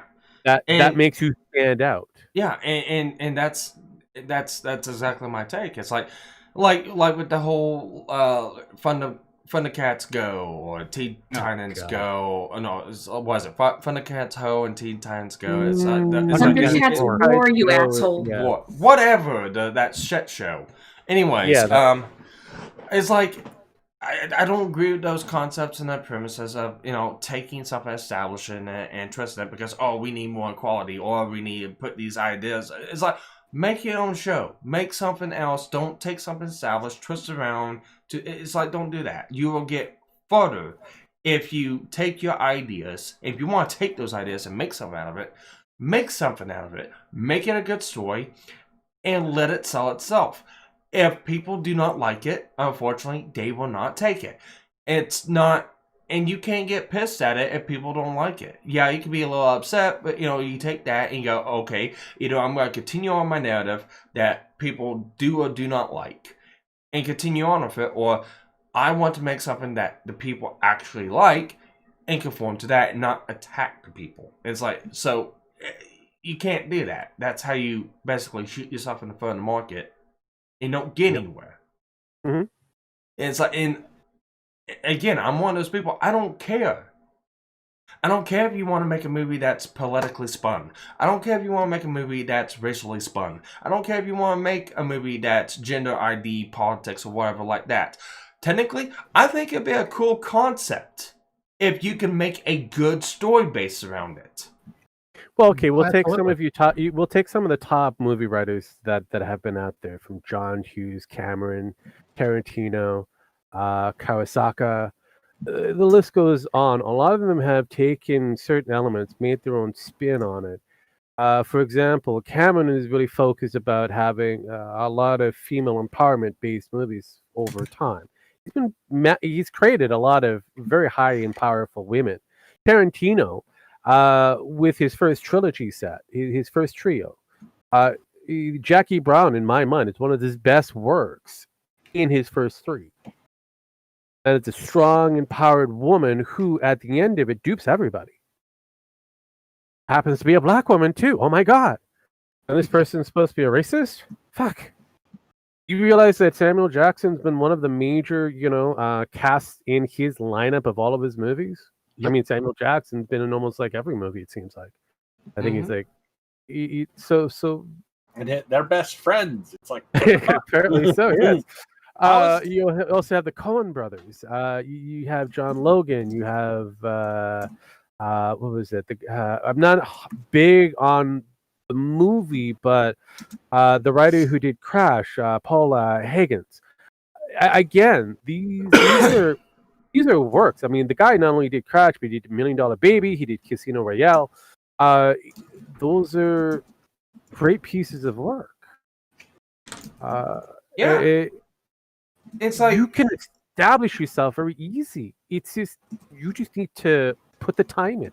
Yeah, you can't just sit there cry and whine, oh, well, these guys are racist or these guys are bigots because they don't like my work. No, it's not because they don't like your work. It's because you wrote a shit fucking story or you want something that fans of that community like. It's like Star Wars, prime example. The stupid Thundercats War, whatever the fuck it's called. That's an example right there. She-Ra. That's another good example right there. This is the power. Yeah, that is in comparative to the original. I still say the original is far better. Yeah, it's like even the animation is far better. Here's the funny thing. I actually had some of the actual action figures / dolls from the original She-Ra lineup. Reason of why is because of the fact that she was actually marketed for both boys and girls. Yeah.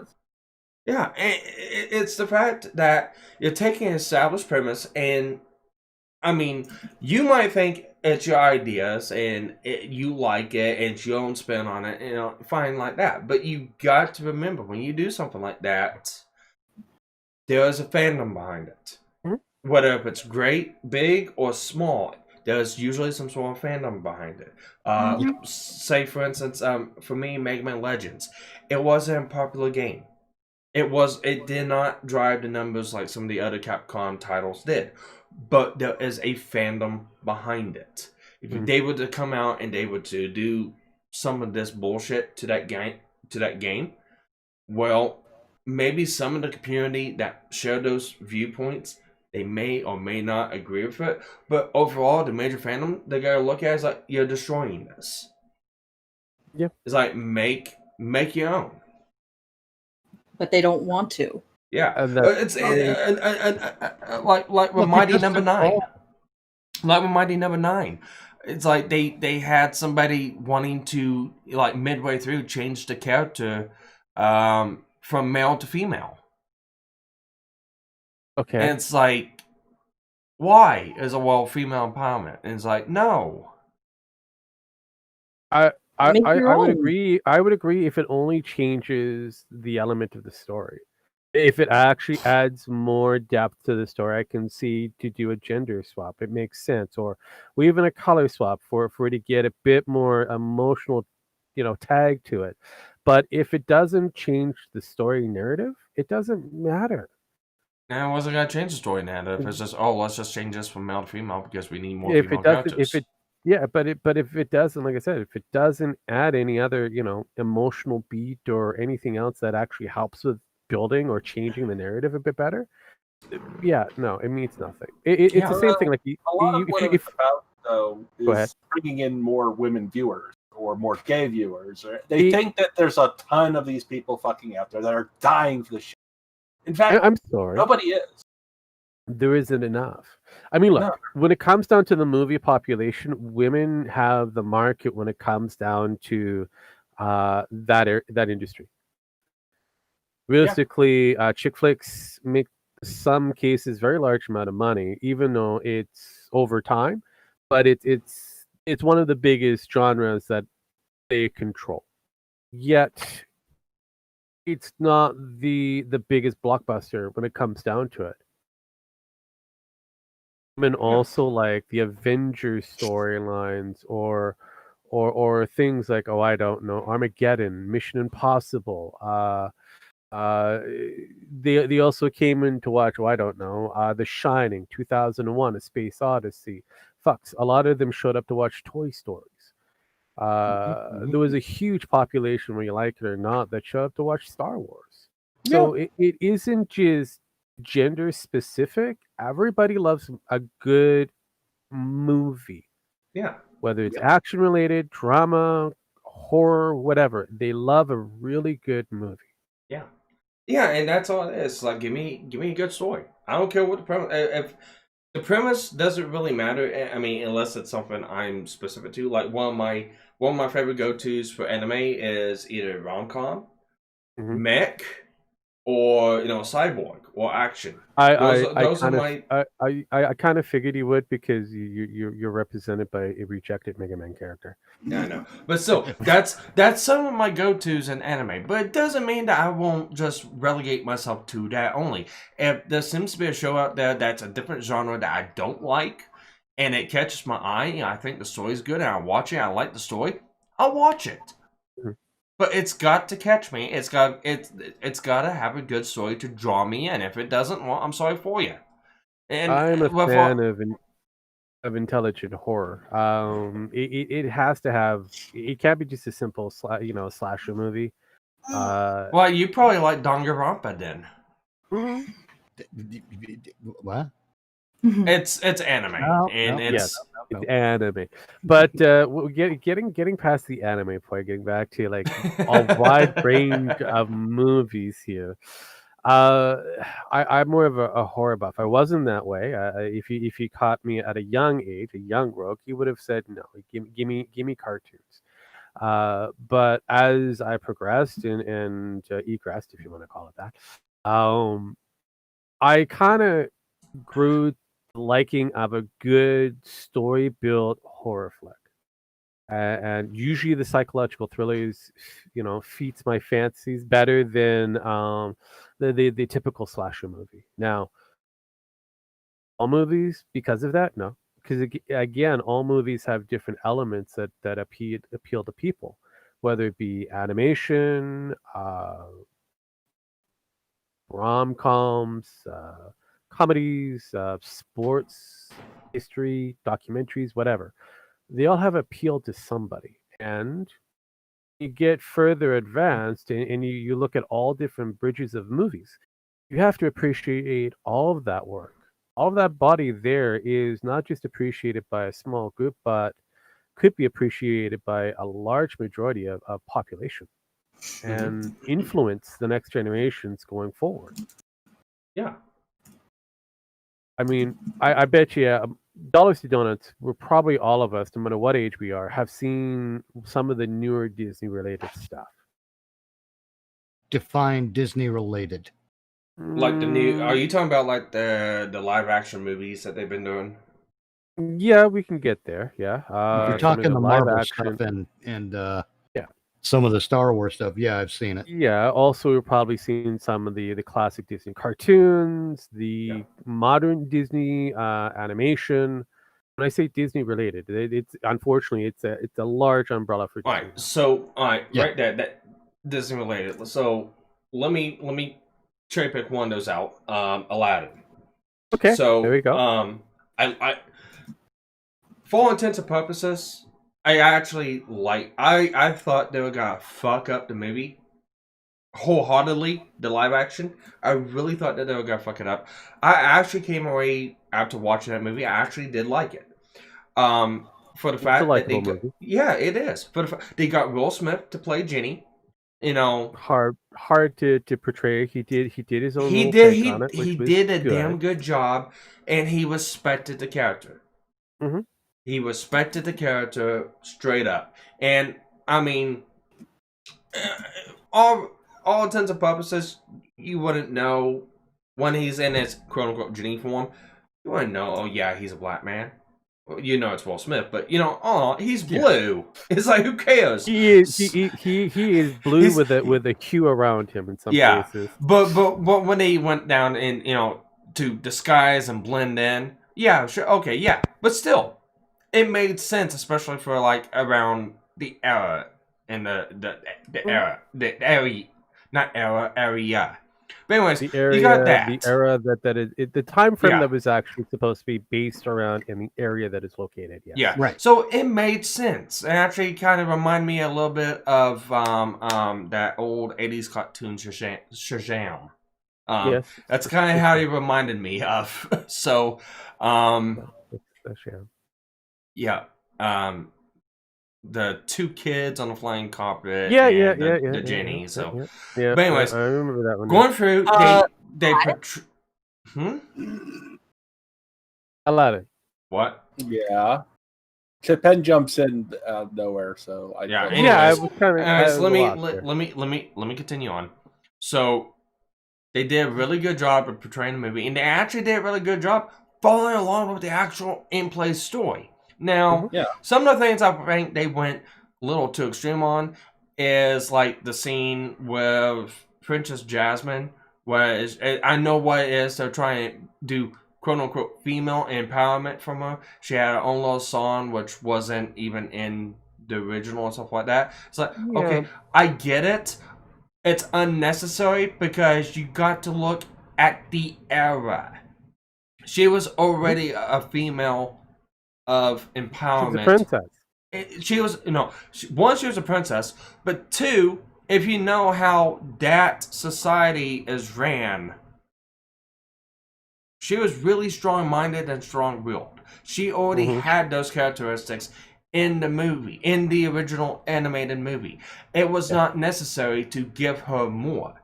I understand why they possibly did it. I think it took away from it. It was kind of a bad taste in my mouth. But that's the thing. You don't need to add stuff because then you look at it, it's like you're just throwing stuff in there. Right. No, women in that time frame had no power, had no choice, and that was one of the that was one of the main premises about the show. She had to follow the law. She was dictated. She had to marry the prince. She had no say. She had no choice over it. And at the end of it, she was given the say and choice by her father to marry whoever she wanted. She chose Aladdin. Correct. It already had those features in it. You didn't have to add any more to it. It was unnecessary. Right. It was beating a dead horse. Yeah. It was. And that's how I look at the movie. And besides that one little point, I liked it. I mean, the only other thing is I wish they gave Iago an actual personality like they did in the movie. It would have been nice to have, but I can see It wasn't necessary. Because of the fact that they made it a CGI bird, it made it much more budget hungry if they continued with it. Yeah, but it's, I mean, I think the person that they got to portray Jafar really portrayed him pretty good to a point. I thought it was kind of weird. He could have been more maniacal. He Could wasn't. have been. He could have been more maniacal. Okay, so Jafar in the original show, he was cunning, he was conniving, he was a mastermind. He was not simple. He was not a simpleton. No, but the Jafar in live action, he was kind of came off a little, I don't know, limp-wristed. Yeah, I mean, Aladdin had to trick him, had to cleverly trick him. And the way that Jafar was portrayed in the live action, he was a complete fucking idiot. Yeah. And it was portrayed as such. He does have some interesting beat moments, but realistically, overall, for that particular movie, I actually will say that Will Smith did a really good job at portraying Genie, even though he had some really huge shoes to fill, or non-shoes to fill. Well, somebody did a fan remix of A Friend Like Me and they did spliced versions of Robin Williams' take and Will Smith's take, and put it together like they were taking turns at singing the song, and it sounds pretty fucking good. It does. And it does. I've heard it. Yeah, and I mean, just the fact that he respected the role. And he knew that because of the fact that Robin Williams is a legend, and always been gifted the ability to ad-lib off the cuff, and it's the same thing with some of the greater comedians like Carlin and there was a couple others who were always given the opportunity to kind of rewrite their script, and people just kind of had to animate around them, because they were animated characters all by themselves. So Will had to home into his own version of Genie, knowing that there was another one out there. He couldn't be the same. Be impossible to be Robin Williams. It's difficult. It's too fucking off the cuff to fucking try and imitate. No, you ought to take something like that and you make it your own and hope for the best. There is hours of ad-lib footage of Robin Williams in the voicing room with that they had to cut. No, it wasn't even cut. It's just he put hours of it. There's like 12 hours of recordings. Of Robin Williams in that performance of the Genie. Yeah. There were some areas that they had to cut because of the fact it made no sense. Yeah. Other things that they wanted to put in, but they found that it was too hard to animate, or it was the time constraint as well as the budget was blowing up just on Genie alone, and they added Genie down, but they left all of the ad libs. They're available to you in special DVDs out there. That you can listen to everything that Robin Williams had, and he just kept on going, and he was like going, oh my god. Yeah, when he got into a role for a character, he got into that character. A lot of the times he would do it for free. He wasn't expecting you to pay for it. Yeah. And I mean, I will say that's like one of the only live action films I liked. I haven't got a chance to see Beauty and the Beast, because I would say the live action Beauty and the Beast is a waste of your time. I was gonna say just from the CG, just from the CG characters, not from the Beast, but of the members of the staff and the residencies of the castle, like Cogsworth and Lumiere. Lumiere. Just the CG in Miss Potts, just the CG elements of those characters. It's like, I will let you know right now. Emma Watson doesn't do anything good for the role. Realistically, she's kind of the worst actress to have for that role. Dan Stevens, Luke Evans, and that they do a decent job for whatever characters they were supposed to be for the most part. 'Cause I know Stevens was supposed to be the Beast, and Luke Evans is Gaston. All right, I can. All right. To be fair, Emma Watson. Just to be fair to her, I can see why they would cast her into that role, especially if they took Emma Watson. That was from Harry Potter. Yep, it's a good match. It's a good match for Belle, but I don't think it was portrayed very good in the movie. No, it wasn't. She tried to. She's too busy cunting it up. Yeah, because when you watch it, I was expecting to have something a little bit similar to the Belle that you would in the animated version of it. Unfortunately, she automatically is a woman of power and a woman of prestige, because not only does she read, but she puts the Beast in his place very quickly. And that's not what happens. No, and that is not what happens in the anime. In the cartoon, Belle is a strong-willed, strong-minded woman. She is, and she's very intelligent. She's smart, and her favorite pastime is to read, and it's established from the beginning. And you can see that the big bully guy, the whole town, as the town hero, is trying to get Gaston. He is trying to get with her, and she wants nothing to do with it, and at all. She is very kind, and she is very caring, and it's those aspects that get her into that place within the Beast's castle. She sacrifices herself in place of her father, so her father can go get help. Because if I believe, I can't remember. It's been a while since I've seen it, but her father was sick. That is basically the establishment of the animated version. Yeah, her father was sick, I believe. So yes. Well, he was attacked by wolves, which put him into a different situation. He was put out because he dared touch the rose. He got sick, and that's the whole deal.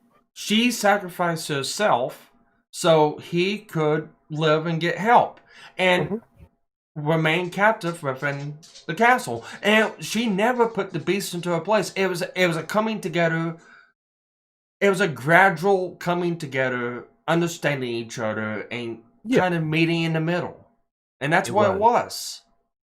I mean, I really think, I hate to say this, but Watson and Evans had better connection than Watson and Stevens, which was supposed to be your lead actors for Beauty, for Belle, as well as the Beast. And you're like, okay, wait, even the Beast himself, in his human form, doesn't look right. Something about it just... I know they tried to do a shot-for-shot version for the live action, but that doesn't work. Nope. You have to reestablish certain things that hasn't been seen in the animated series version of it. So you need to come up with your own different spin when it comes down to live action. There's got to be something that's slightly different.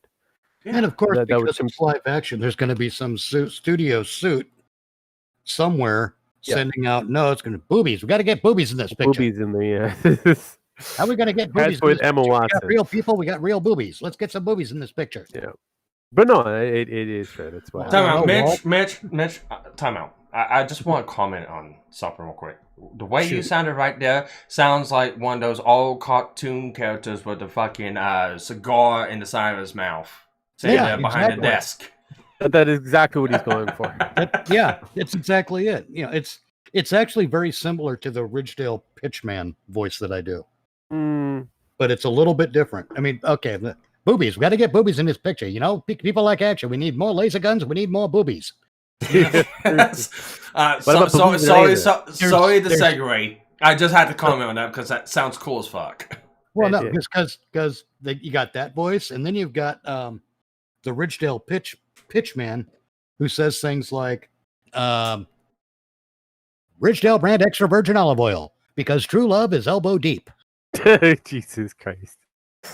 That's cool. That's You know, good. that's But anyways, that's 40s and 50s radio Yeah. pitch, man. Yeah, no, that exactly. Is. Yeah, but Here's the best way to explain Beauty and the Beast, by the way. What? Beauty and the Beast. I'm going to send it to you, Sparky, here, and you can play it if you want. Oh God, no. We've just walked ourselves into something. Yes, you did.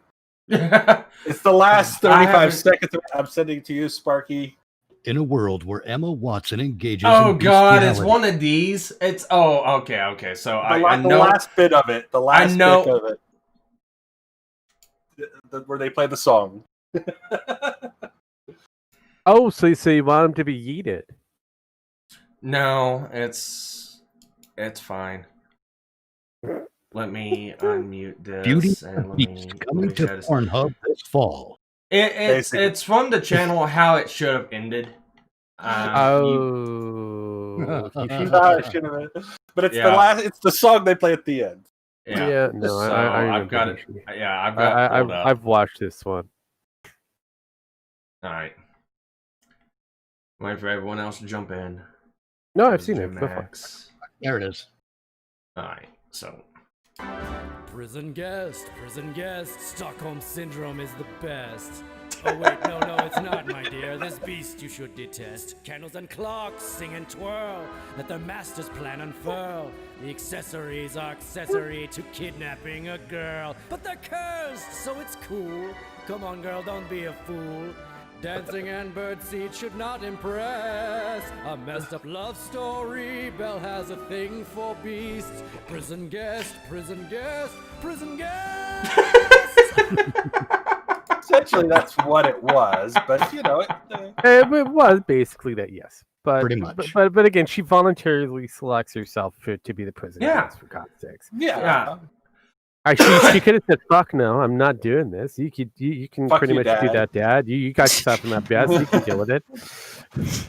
So So I can't really fully comment on the live action because of the fact I haven't seen it. And it was bad. I'll honestly say a lot of people who have seen it, who is a big fan of the Beauty and the Beast, would say that the live action doesn't fit very well with the narrative. All by there were itself, some moments that made me chuckle. I mean, don't get me wrong. outside of the animated series, all by itself alone, if there wasn't a Disney animated version of this, it might stand out. But unfortunately, if you compare it, like, I don't know, the Jungle Book animated versus the Jungle Book live action, most people like the live action over the animated. Which time out. Which live version? Because I've only seen one live version. That was the one back in the 90s, and I actually kind of like that one. So. Oh right, no, we're talking about. Oh, okay, there's been like 4 of them. Yeah, there's been like 4 live action. I was gonna wanna say 2000, and I think it was 2018. Yeah, I like the first one. Yeah, Well, none of the animals had voices, and they tried to portray it as, you know, kind of just like as the Jungle Book, not as it was as the cartoon. And I liked it. It was good. Well, that was because that's a terrible thing in my head now. What? It's so terrible.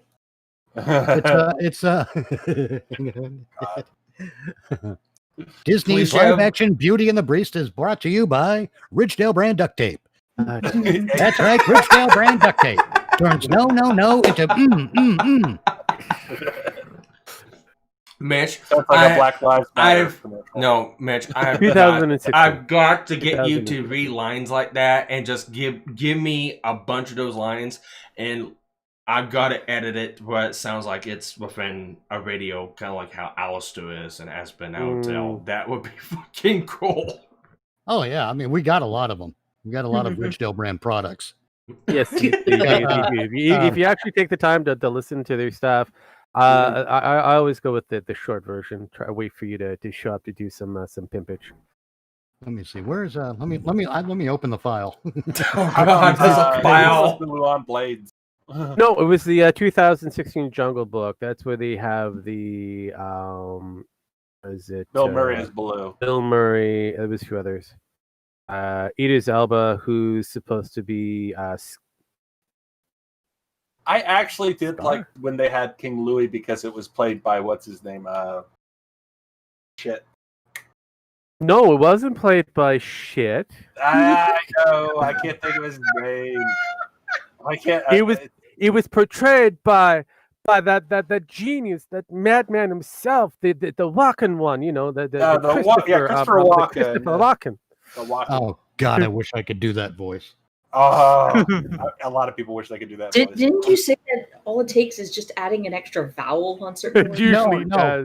One of the keys to successfully pulling off a Christopher Walken is to turn a one-syllable word into a two-syllable word.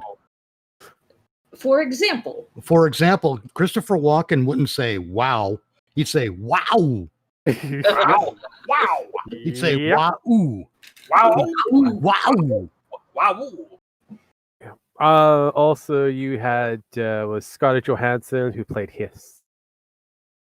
Did a very good job for that. Speaking of Scarlett Johansson, this segment is brought to you by Ridgedale Brand Sports Bras, because no booby trap should leave you hanging. I think she used that in her. Yep, that does it. I've got to pull you aside. I've got to request you to do a couple of those. I'll edit out the sounds and this in from our sponsor and hit the sound clip and just comes in with a radio voice. Sparky's Tech Corner is sponsored by this for some outrageous thing. Ridgedale Brand colostomy bags, because you're so full of shit you need a containment vessel.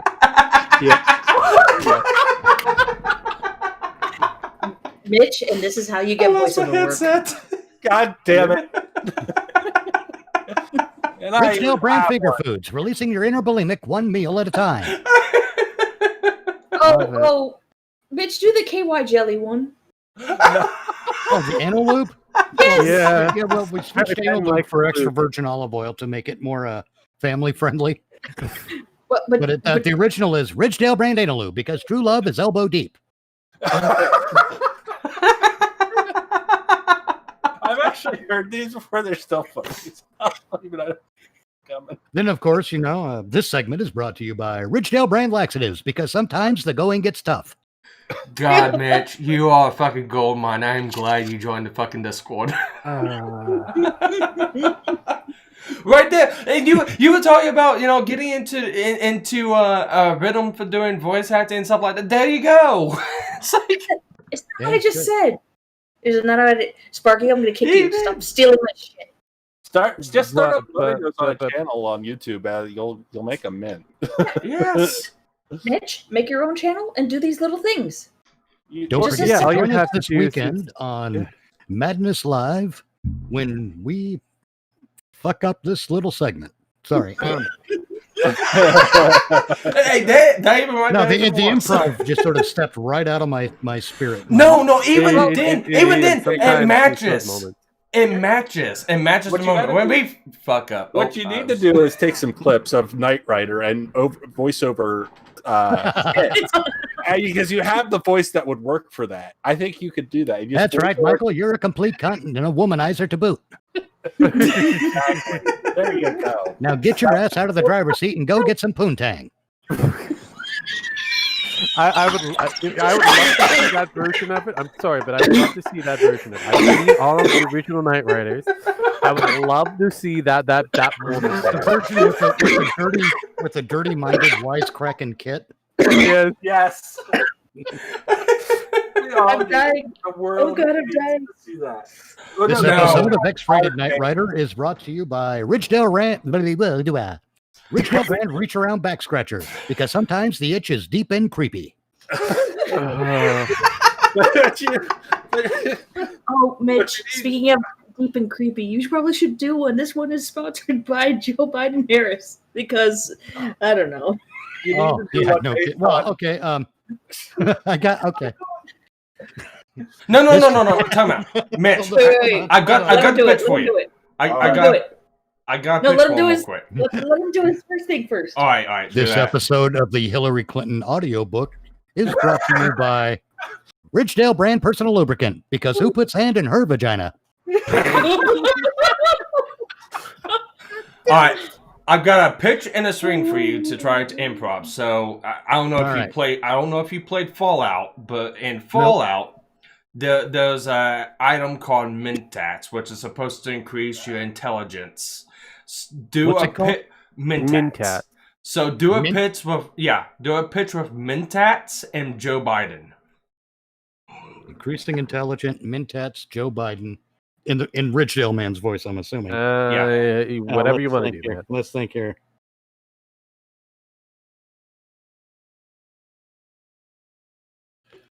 That's it. Okay. Hang on. I got to think these things through. There No. are also elements that have to fall into place. Of course, while we wait. Also in the Jungle Book live action 2016, you also had Ben Kingsley, who's there as well.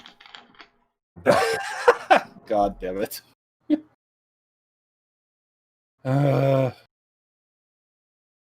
is gonna be gold. You hope. Okay. Okay. This political ad is. Hold on, let me start over. It's gonna be good. Hang on. Oh, Jesus Christ. All right, I can do this.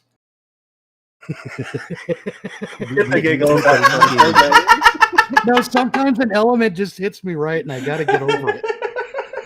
Get the giggles out. You just gotta let it out first, and then until you can get it right.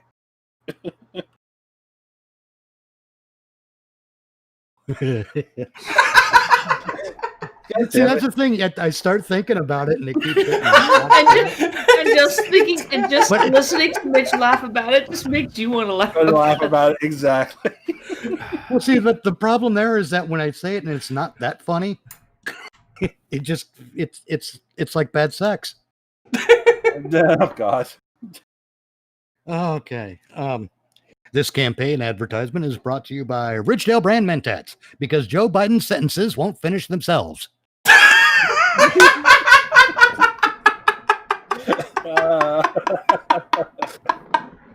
Okay, good. I like that one.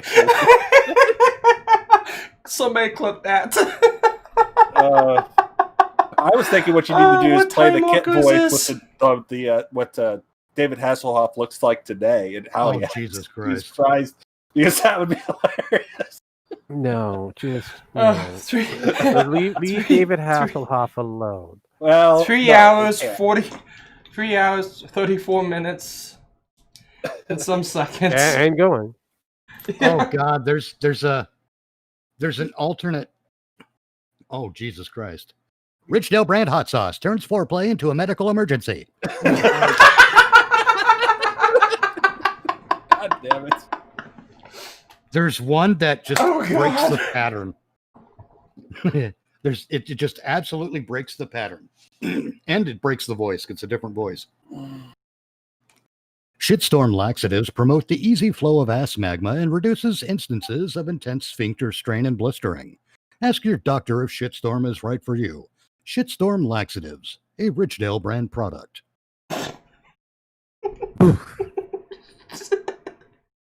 Okay. Wow. My face is starting to hurt. It has decided to hurt. It wasn't hurting already. It was. Your face makes me hurt all the time, Pen. This segment of our show is brought to you by Ridgedale brand rectal corks, because you never know when the fudge packers will go on strike.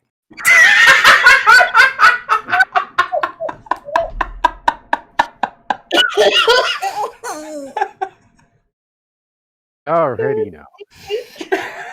It's fun when people break over this shit. It just. I know. I can hear that. Ow, my face.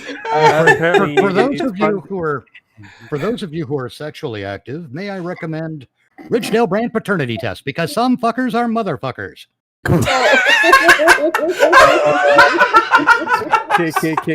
we get at least the case for Sparky over there? I know. We need one for Sparky.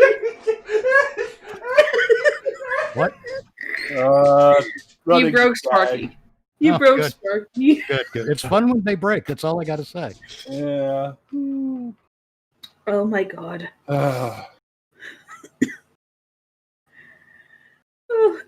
I'm so happy you came on tonight, Mitch. Apparently, you being told to calm down, woman. You too, Pen.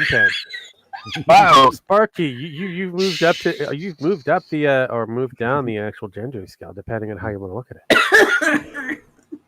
Sparky walked away. He's broken. He's dead. It's over. You've done it, Mitch. Congratulations. just gotta Thank you pee, for coming that's all. along.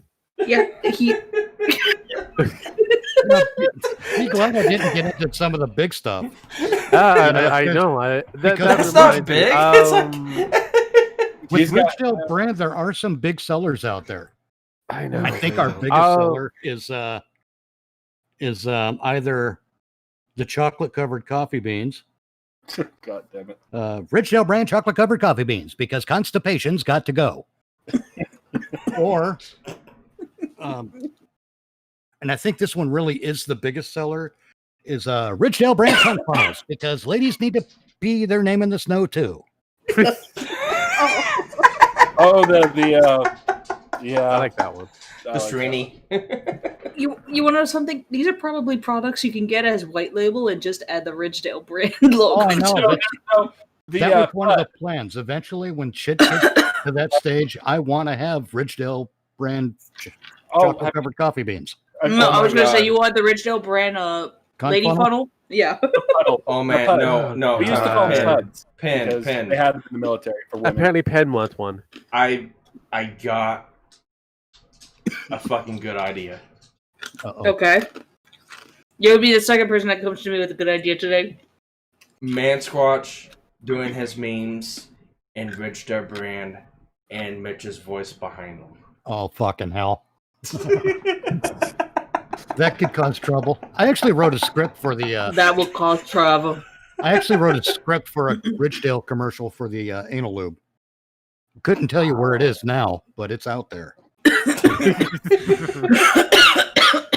It's basically where Ridgedale man shows up in these people's bedroom when they're engaged in foreplay. He just pops in and Ridgedale brand anal lube, you know. When you say pop in, is he coming out of someplace or just well, no, know? it's like he just comes in from out of frame.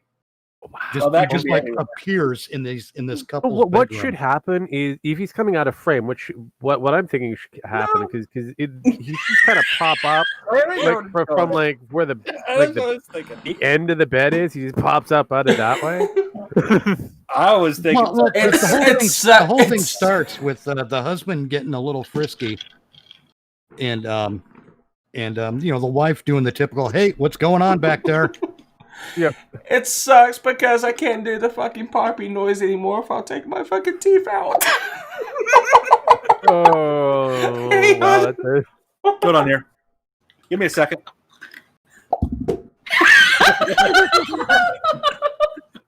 You're welcome. You gotta take my fucking teeth out to do it. Oh wow, dude, you've gotten to that age we have to take teeth out. My goodness. Now I'm trying to figure out a good tagline for Ridgedale brand handcuffs. Oh, sorry, Mitch. Sorry, Mitch, and sorry, Sparky, because you might hate me for this. Mitch? Yeah. Ridgedale brand dentures. Oh, God. Go ahead. I don't care. Hang on. Let me think now. That's the only thing, yeah. There we go. Oh, God, see, now legal pads works better on that one. Pen, I'm about midway on the radio script. Oh, very nice, sir. Very nice. I haven't laughed this well since my wife told me she likes to do coke this morning. The cola product or the snow product? Coke. And now she's pissed off because she heard me. Does she like the new Coke or the old Coke? Coca-Cola Coke Classic. There you go, Coke Classic. No, but she said, I like to do it. I don't like to let it sit on my desk a while and all this shit. Oh my God. She's like, why are you laughing? And I'm just like, the way you're putting it. Wow. I like it to bubble up, and I'm like, what kind of cocaine? Crack cocaine. I'm like, Crack cocaine's a hell of a drug. Oh God! So I've got an angle on it, but it's taking some. It's giving me a little You know what, trouble Mitch? to resolve it.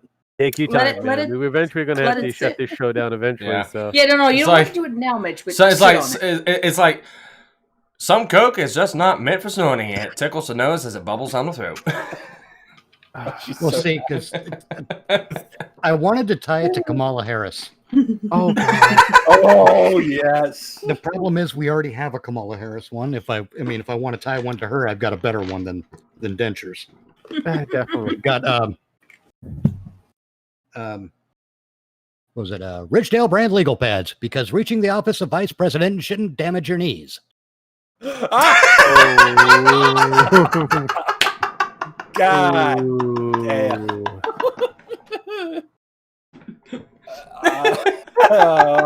I'm sorry, but if you adopt a pro-tyranny position, I'm going to make fun of you. No, I Yeah. get. Well, that's it's not far from the truth. It's actually pretty much the truth how she got power. So there you Yeah. go. Let's see. I'm thinking Ridgedale brand denture cream, because that's more of just a wow. The word cream just gives you imagery. More grip to the tongue. More grip I for the don't tip? know. More grit. Because More grip. God. Oh, God. No, Oh, you want God. more grit. Ridgedale brand denture cream. More grip, less slip for those oral adventures.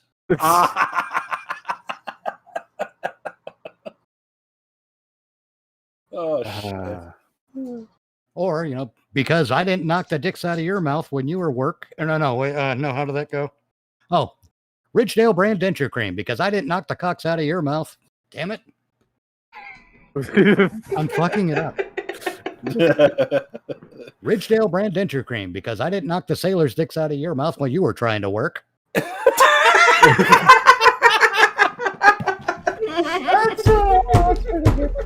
good. Oh god. Oh god. Holy shit. Mitch, I love you so fucking much. You have got to come on more often. Ridgedale brand mouthwash, because you've been hanging around the docks for 3 days.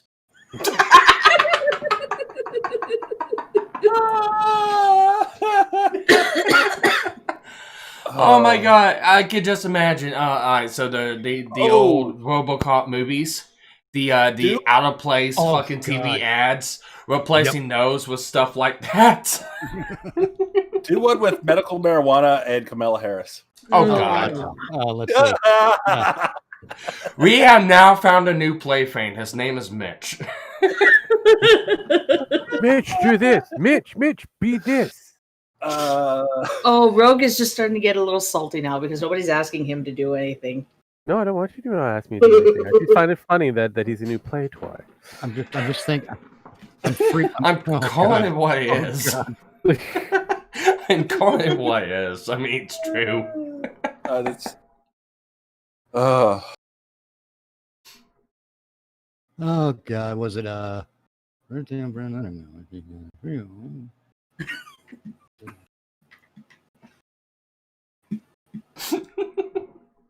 Ridgedale brand undergarments, because free balling can lead to personal injury. Right. All right. There's one more. There's one more I want you to come off the cuff. I've got one off the cuff already. You've been doing a lot off the cuff there, buddy. I don't care how you do it, but something with Monica Lewinsky and Bill Clinton. Oh no! That's I don't want to give Lewinsky too much shit. Not She's a with hard-working woman to get where she is. She sort of third party swap spit with Hillary. She's been through enough. Oh yeah, that's true. Anyway, let's see. What did I have? Oh God. Oh god. This is so bad. Okay. Hey, remember, folks, the last hour of Sparky's Tech Corner Live is brought to you by Bridgedale Brand Products. Lots of them, apparently. Oh, for fuck's sake. Oh, fucking hell. Okay, hang on. Oh, shit. He's really laughing. Shit. Everybody watch out. Oh, fuck. Okay.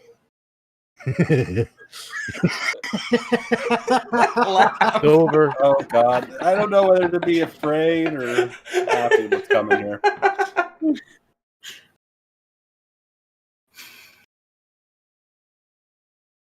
Oh. See, and I haven't even gotten the wording yet. It's just I'm picturing the scenario and it's disgusting. If only we had a TV that could look into your mind. Oh no, that's just all kinds of restraining orders and charges filed and no. It almost sounds like the Joker giggle here right before he goes.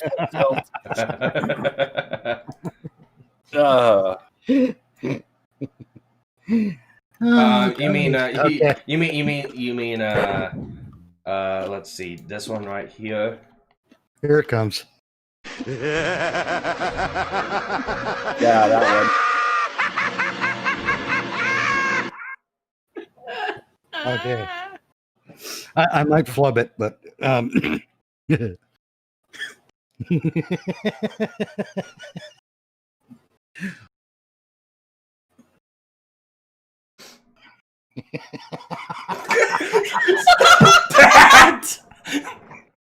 can't get it out. Apparently he can't even get it in. He just starts laughing. We all start laughing because we're fucking anticipating it. okay. Ridgedale brand deodorant spray. Because yes, that smell is your date and you haven't even rung the bell. Oh, shit. Oh, for fuck's sake. Okay. Oh, God. There's even a name for that spray. George Carlin came up with a name for that spray. He always said that there should be a feminine hygiene spray or a feminine a deodorant spray called Sprunt. I remember that one. Sprunt, a Ridgedale brand.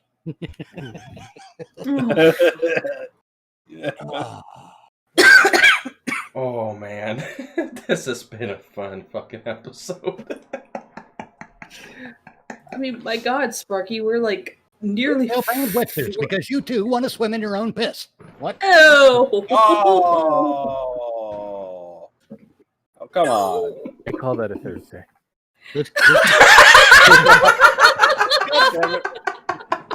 This is how you become a force for chaos.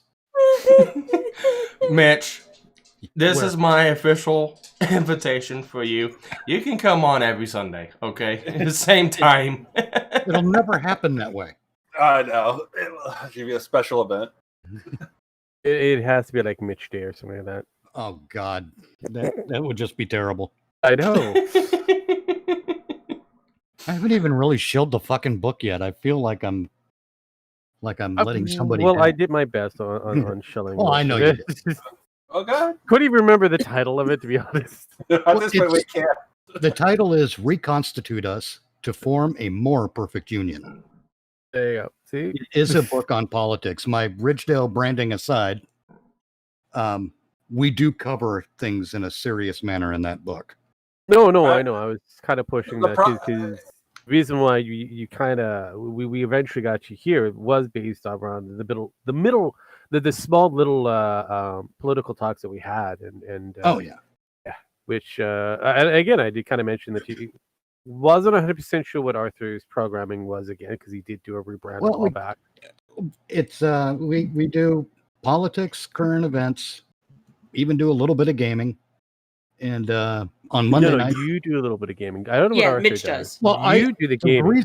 The reason I do the gaming is because Arthur's running an Apple, I know that. Yeah, I that's- keep He's telling running a there's Mac. games out there that actually play on Apple. I'm surprised myself too, but I did find them. But yeah, but they're not games that we could play together. So usually, yes while and I'm no. doing the They're gaming, to be he's different. involved in another bit of the side work that we are trying to accomplish to make our thing a thing. Oh, you're actually making a union happen? Interesting. Well, no, A we're union? it's very complicated. We want to be able to grow enough so that we can move to be local with each other and start up our own studio. Oh, well, yeah, no. I got it. I mean, we're actually working on another book or two already with different one's fiction, one's not, Mhm. and it's just lovely stuff. But when I say we have an amendment for that, it's the book Reconstitute Us features 11 amendments to the Constitution that we think would do the country a hell of a lot of good. Such as, give me at least 2. I can't give you 2, not yet. The book releases on the 1st. Which is in 2 days. Yes. Well, no, I meant like just a taster. Well, actually, you're going to be getting a taste on the Ridgedale Brand YouTube channel because we will be doing excerpts next Nice. week. But you can take a preview of the book cover. Yeah, I can. I've already seen the book cover. Yeah, but everyone else hasn't. Yeah, I know you have, Rogue. Mitch, go ahead and grab your link and just throw it in the chat. Which link? Just be careful when you grab it and throw it to the chat. Wendy might actually throw it back at you. Which link are we talking about? To your YouTube channel, get the book, whatever. Let's see. I'll throw them both in there because I'm a media whore. Yeah, go ahead. I can't Throw them in remember where there. the fuck anything is. Jesus Throw them in there and go ahead and I don't know why. Reconstitute. Oh no, I shouldn't use the Ridgedale voice to sell the book. Don't worry, Mitch. You're in good company here.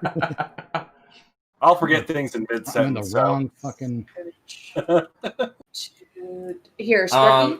In my hell. Yeah, just send me I'm the working- links and I'll put them in I'm the working Discord.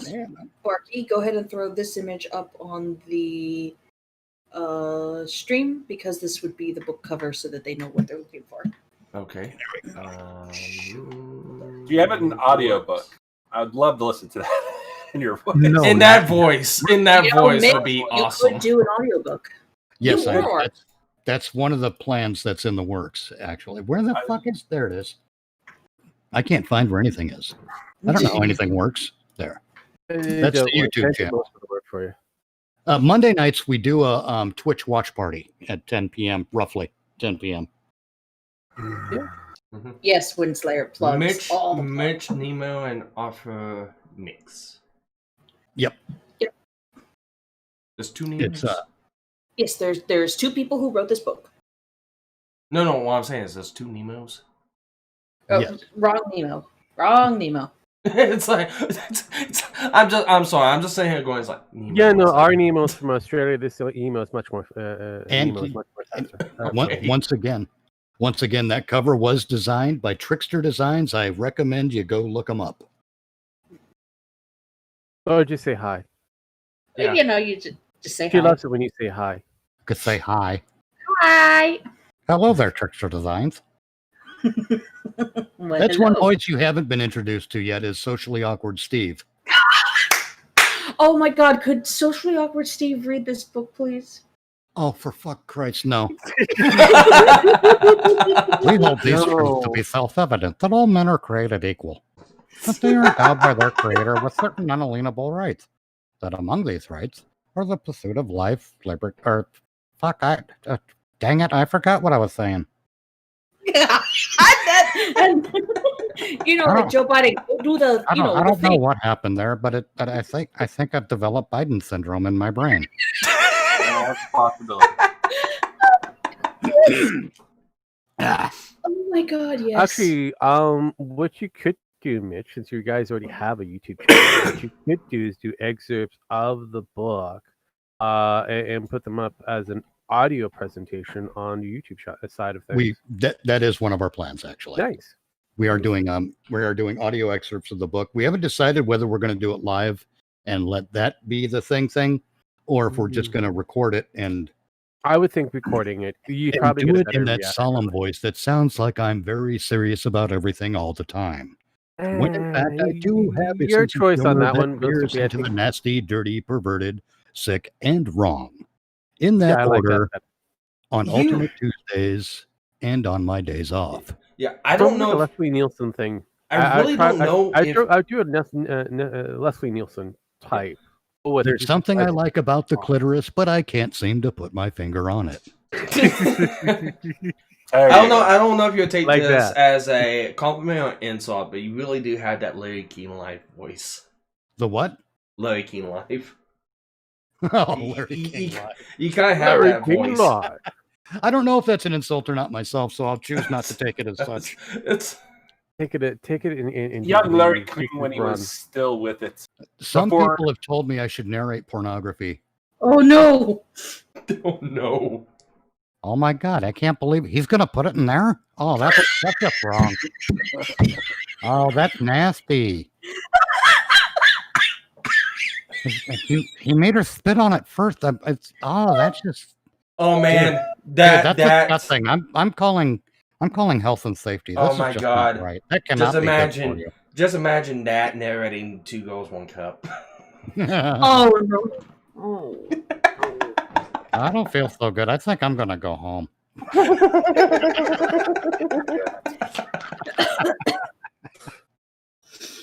Or there's the suave, deeper voice for porn narration too. Oh, he's giving it to her now. He's the cool cat. Oh no! He's bending her right over that ottoman and making her say his name. It's just No. so wrong. Please no. We can all agree on that. Pen's saying please no, but we all know deep down she's going, oh yes. I probably I do not have my camera on, Sparky, but just imagine two fucking birds being flipped off right at you. What kind of birds? We're talking about peeps here? Couple of tits? No. These two birds are mating in the wild. As the two birds find their way into the kangaroo's pouch.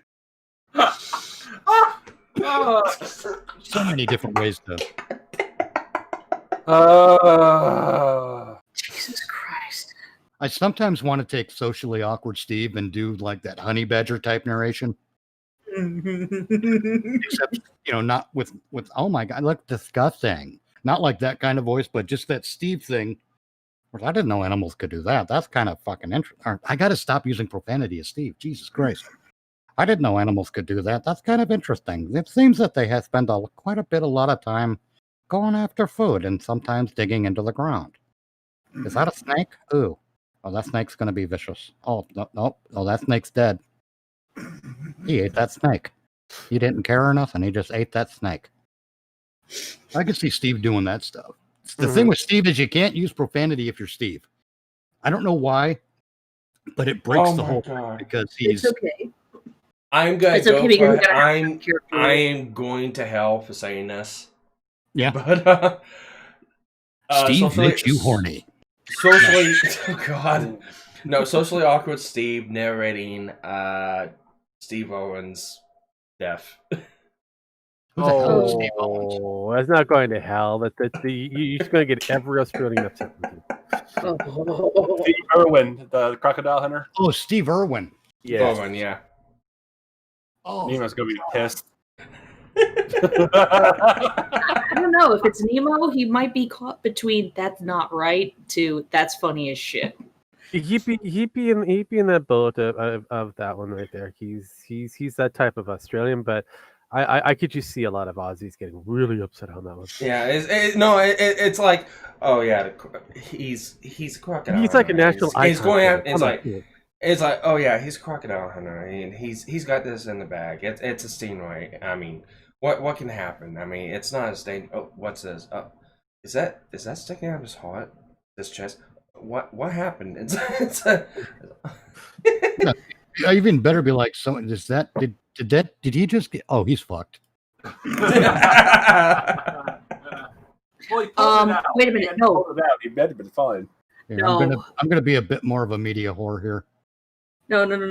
You know what's going to hell, Sparky? I got one up you on this one. Oh God. Socially awkward Steve narrating narrating Kyle Rittenhouse's Adventures self-defense. in Zombieland. Yes. There, I added the link to the Okay. pre-order and whatnot for the book too, because I am just a hopeless shill, Okay. and I think I don't shill enough. God, I still think nothing will ever beat Steve's narrating porn. I'm gonna throw this in Gator and Frog. Or a good old in when my- animals attack thing. I'm gonna throw this You're in allowed to Gator. be there, Sparkles. I'm not going to stop you. Hmm? I'm not going to stop you. No, in my Discord. The Gator and Frog in his Discord. Yeah. Again, not stopping you. Fart it out. Oh yeah, squeeze it. Damn it. Oh my God, I'm gonna cry. I'm not. I'm gonna cry. And We've been crying all fucking night. What are you talking about? No. I do know this. I had to pee an hour ago. Well, I had to. I noticed the keywords were. There's got to be a original brand product for that. Oh God.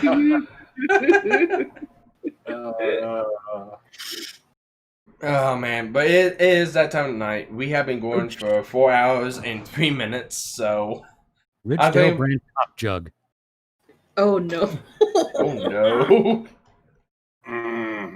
Ridgedale brand drain cock. There we go. A drain cock. How does that work? What's the tagline? Go on, real quick. Someone. I was gonna say cock drain sounds better, but whatever. Cock Pee on the drain, go. Okay. Ridgedale brand Cock fork. drain. No, cock valve, piss valve. No, let's Piss valve. It's well, take it through. Oh God. Wedgedale brand catheters. Thank you. Ooh, catheter.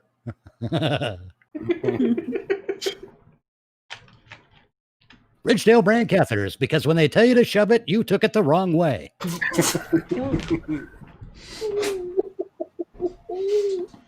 Oh, so wrong. Oh God, I got fucking soda all over my fucking desk. God damn.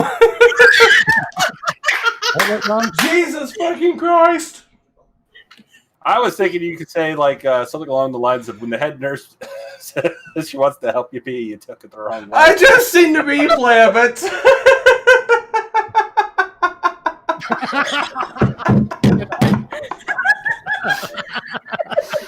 Jesus Christ. just remember, Sparky. Just remember, if I remember correctly, let's see here. I believe it's horse spit, lady swallow. Oh God. Well, see, here's the thing. It seems clear to me that Sparky needs to get his hands on some Ridgedale brand lip gutters.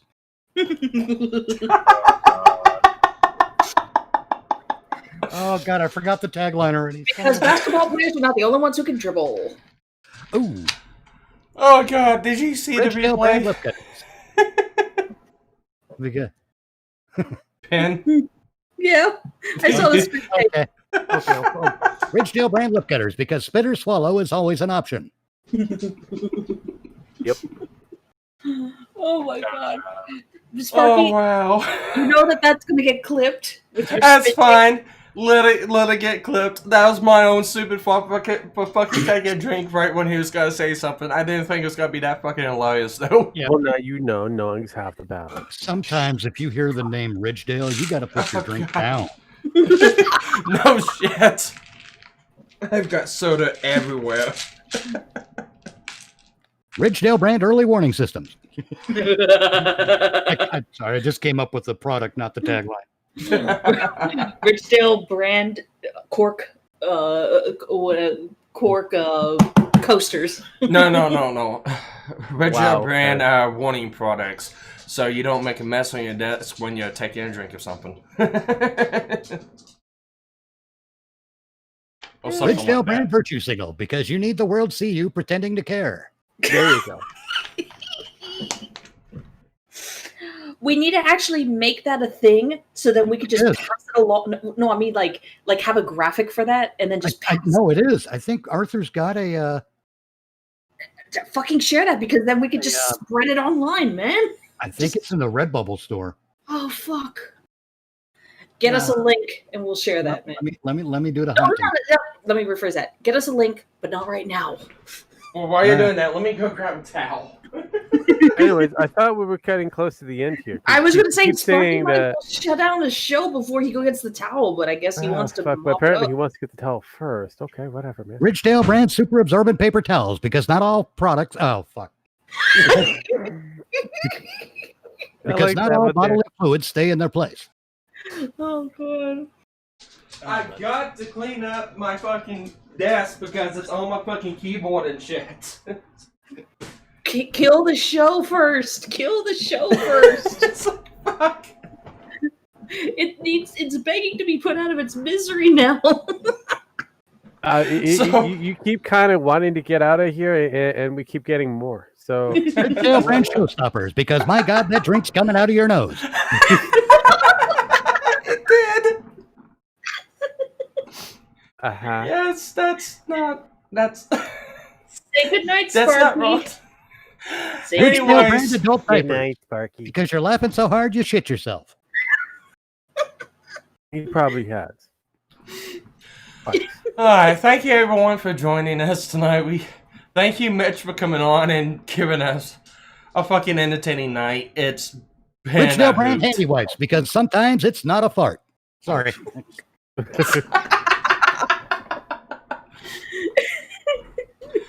I told you, I get into force of chaos mode.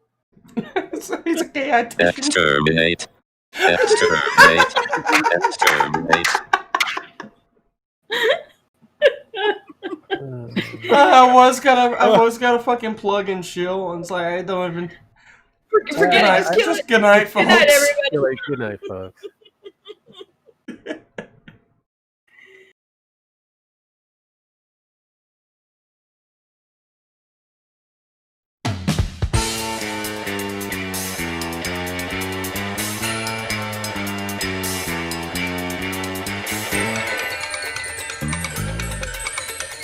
Hear that roar of thunder.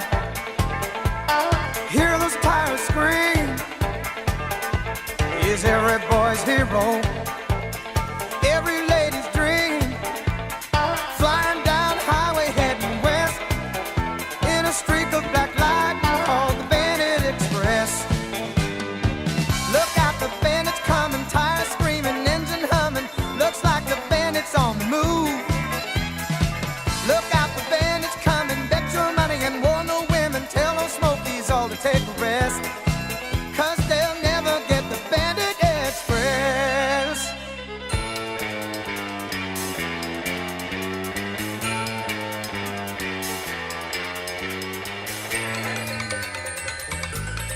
Well, he won't take a detour, 'cause he ain't got the time.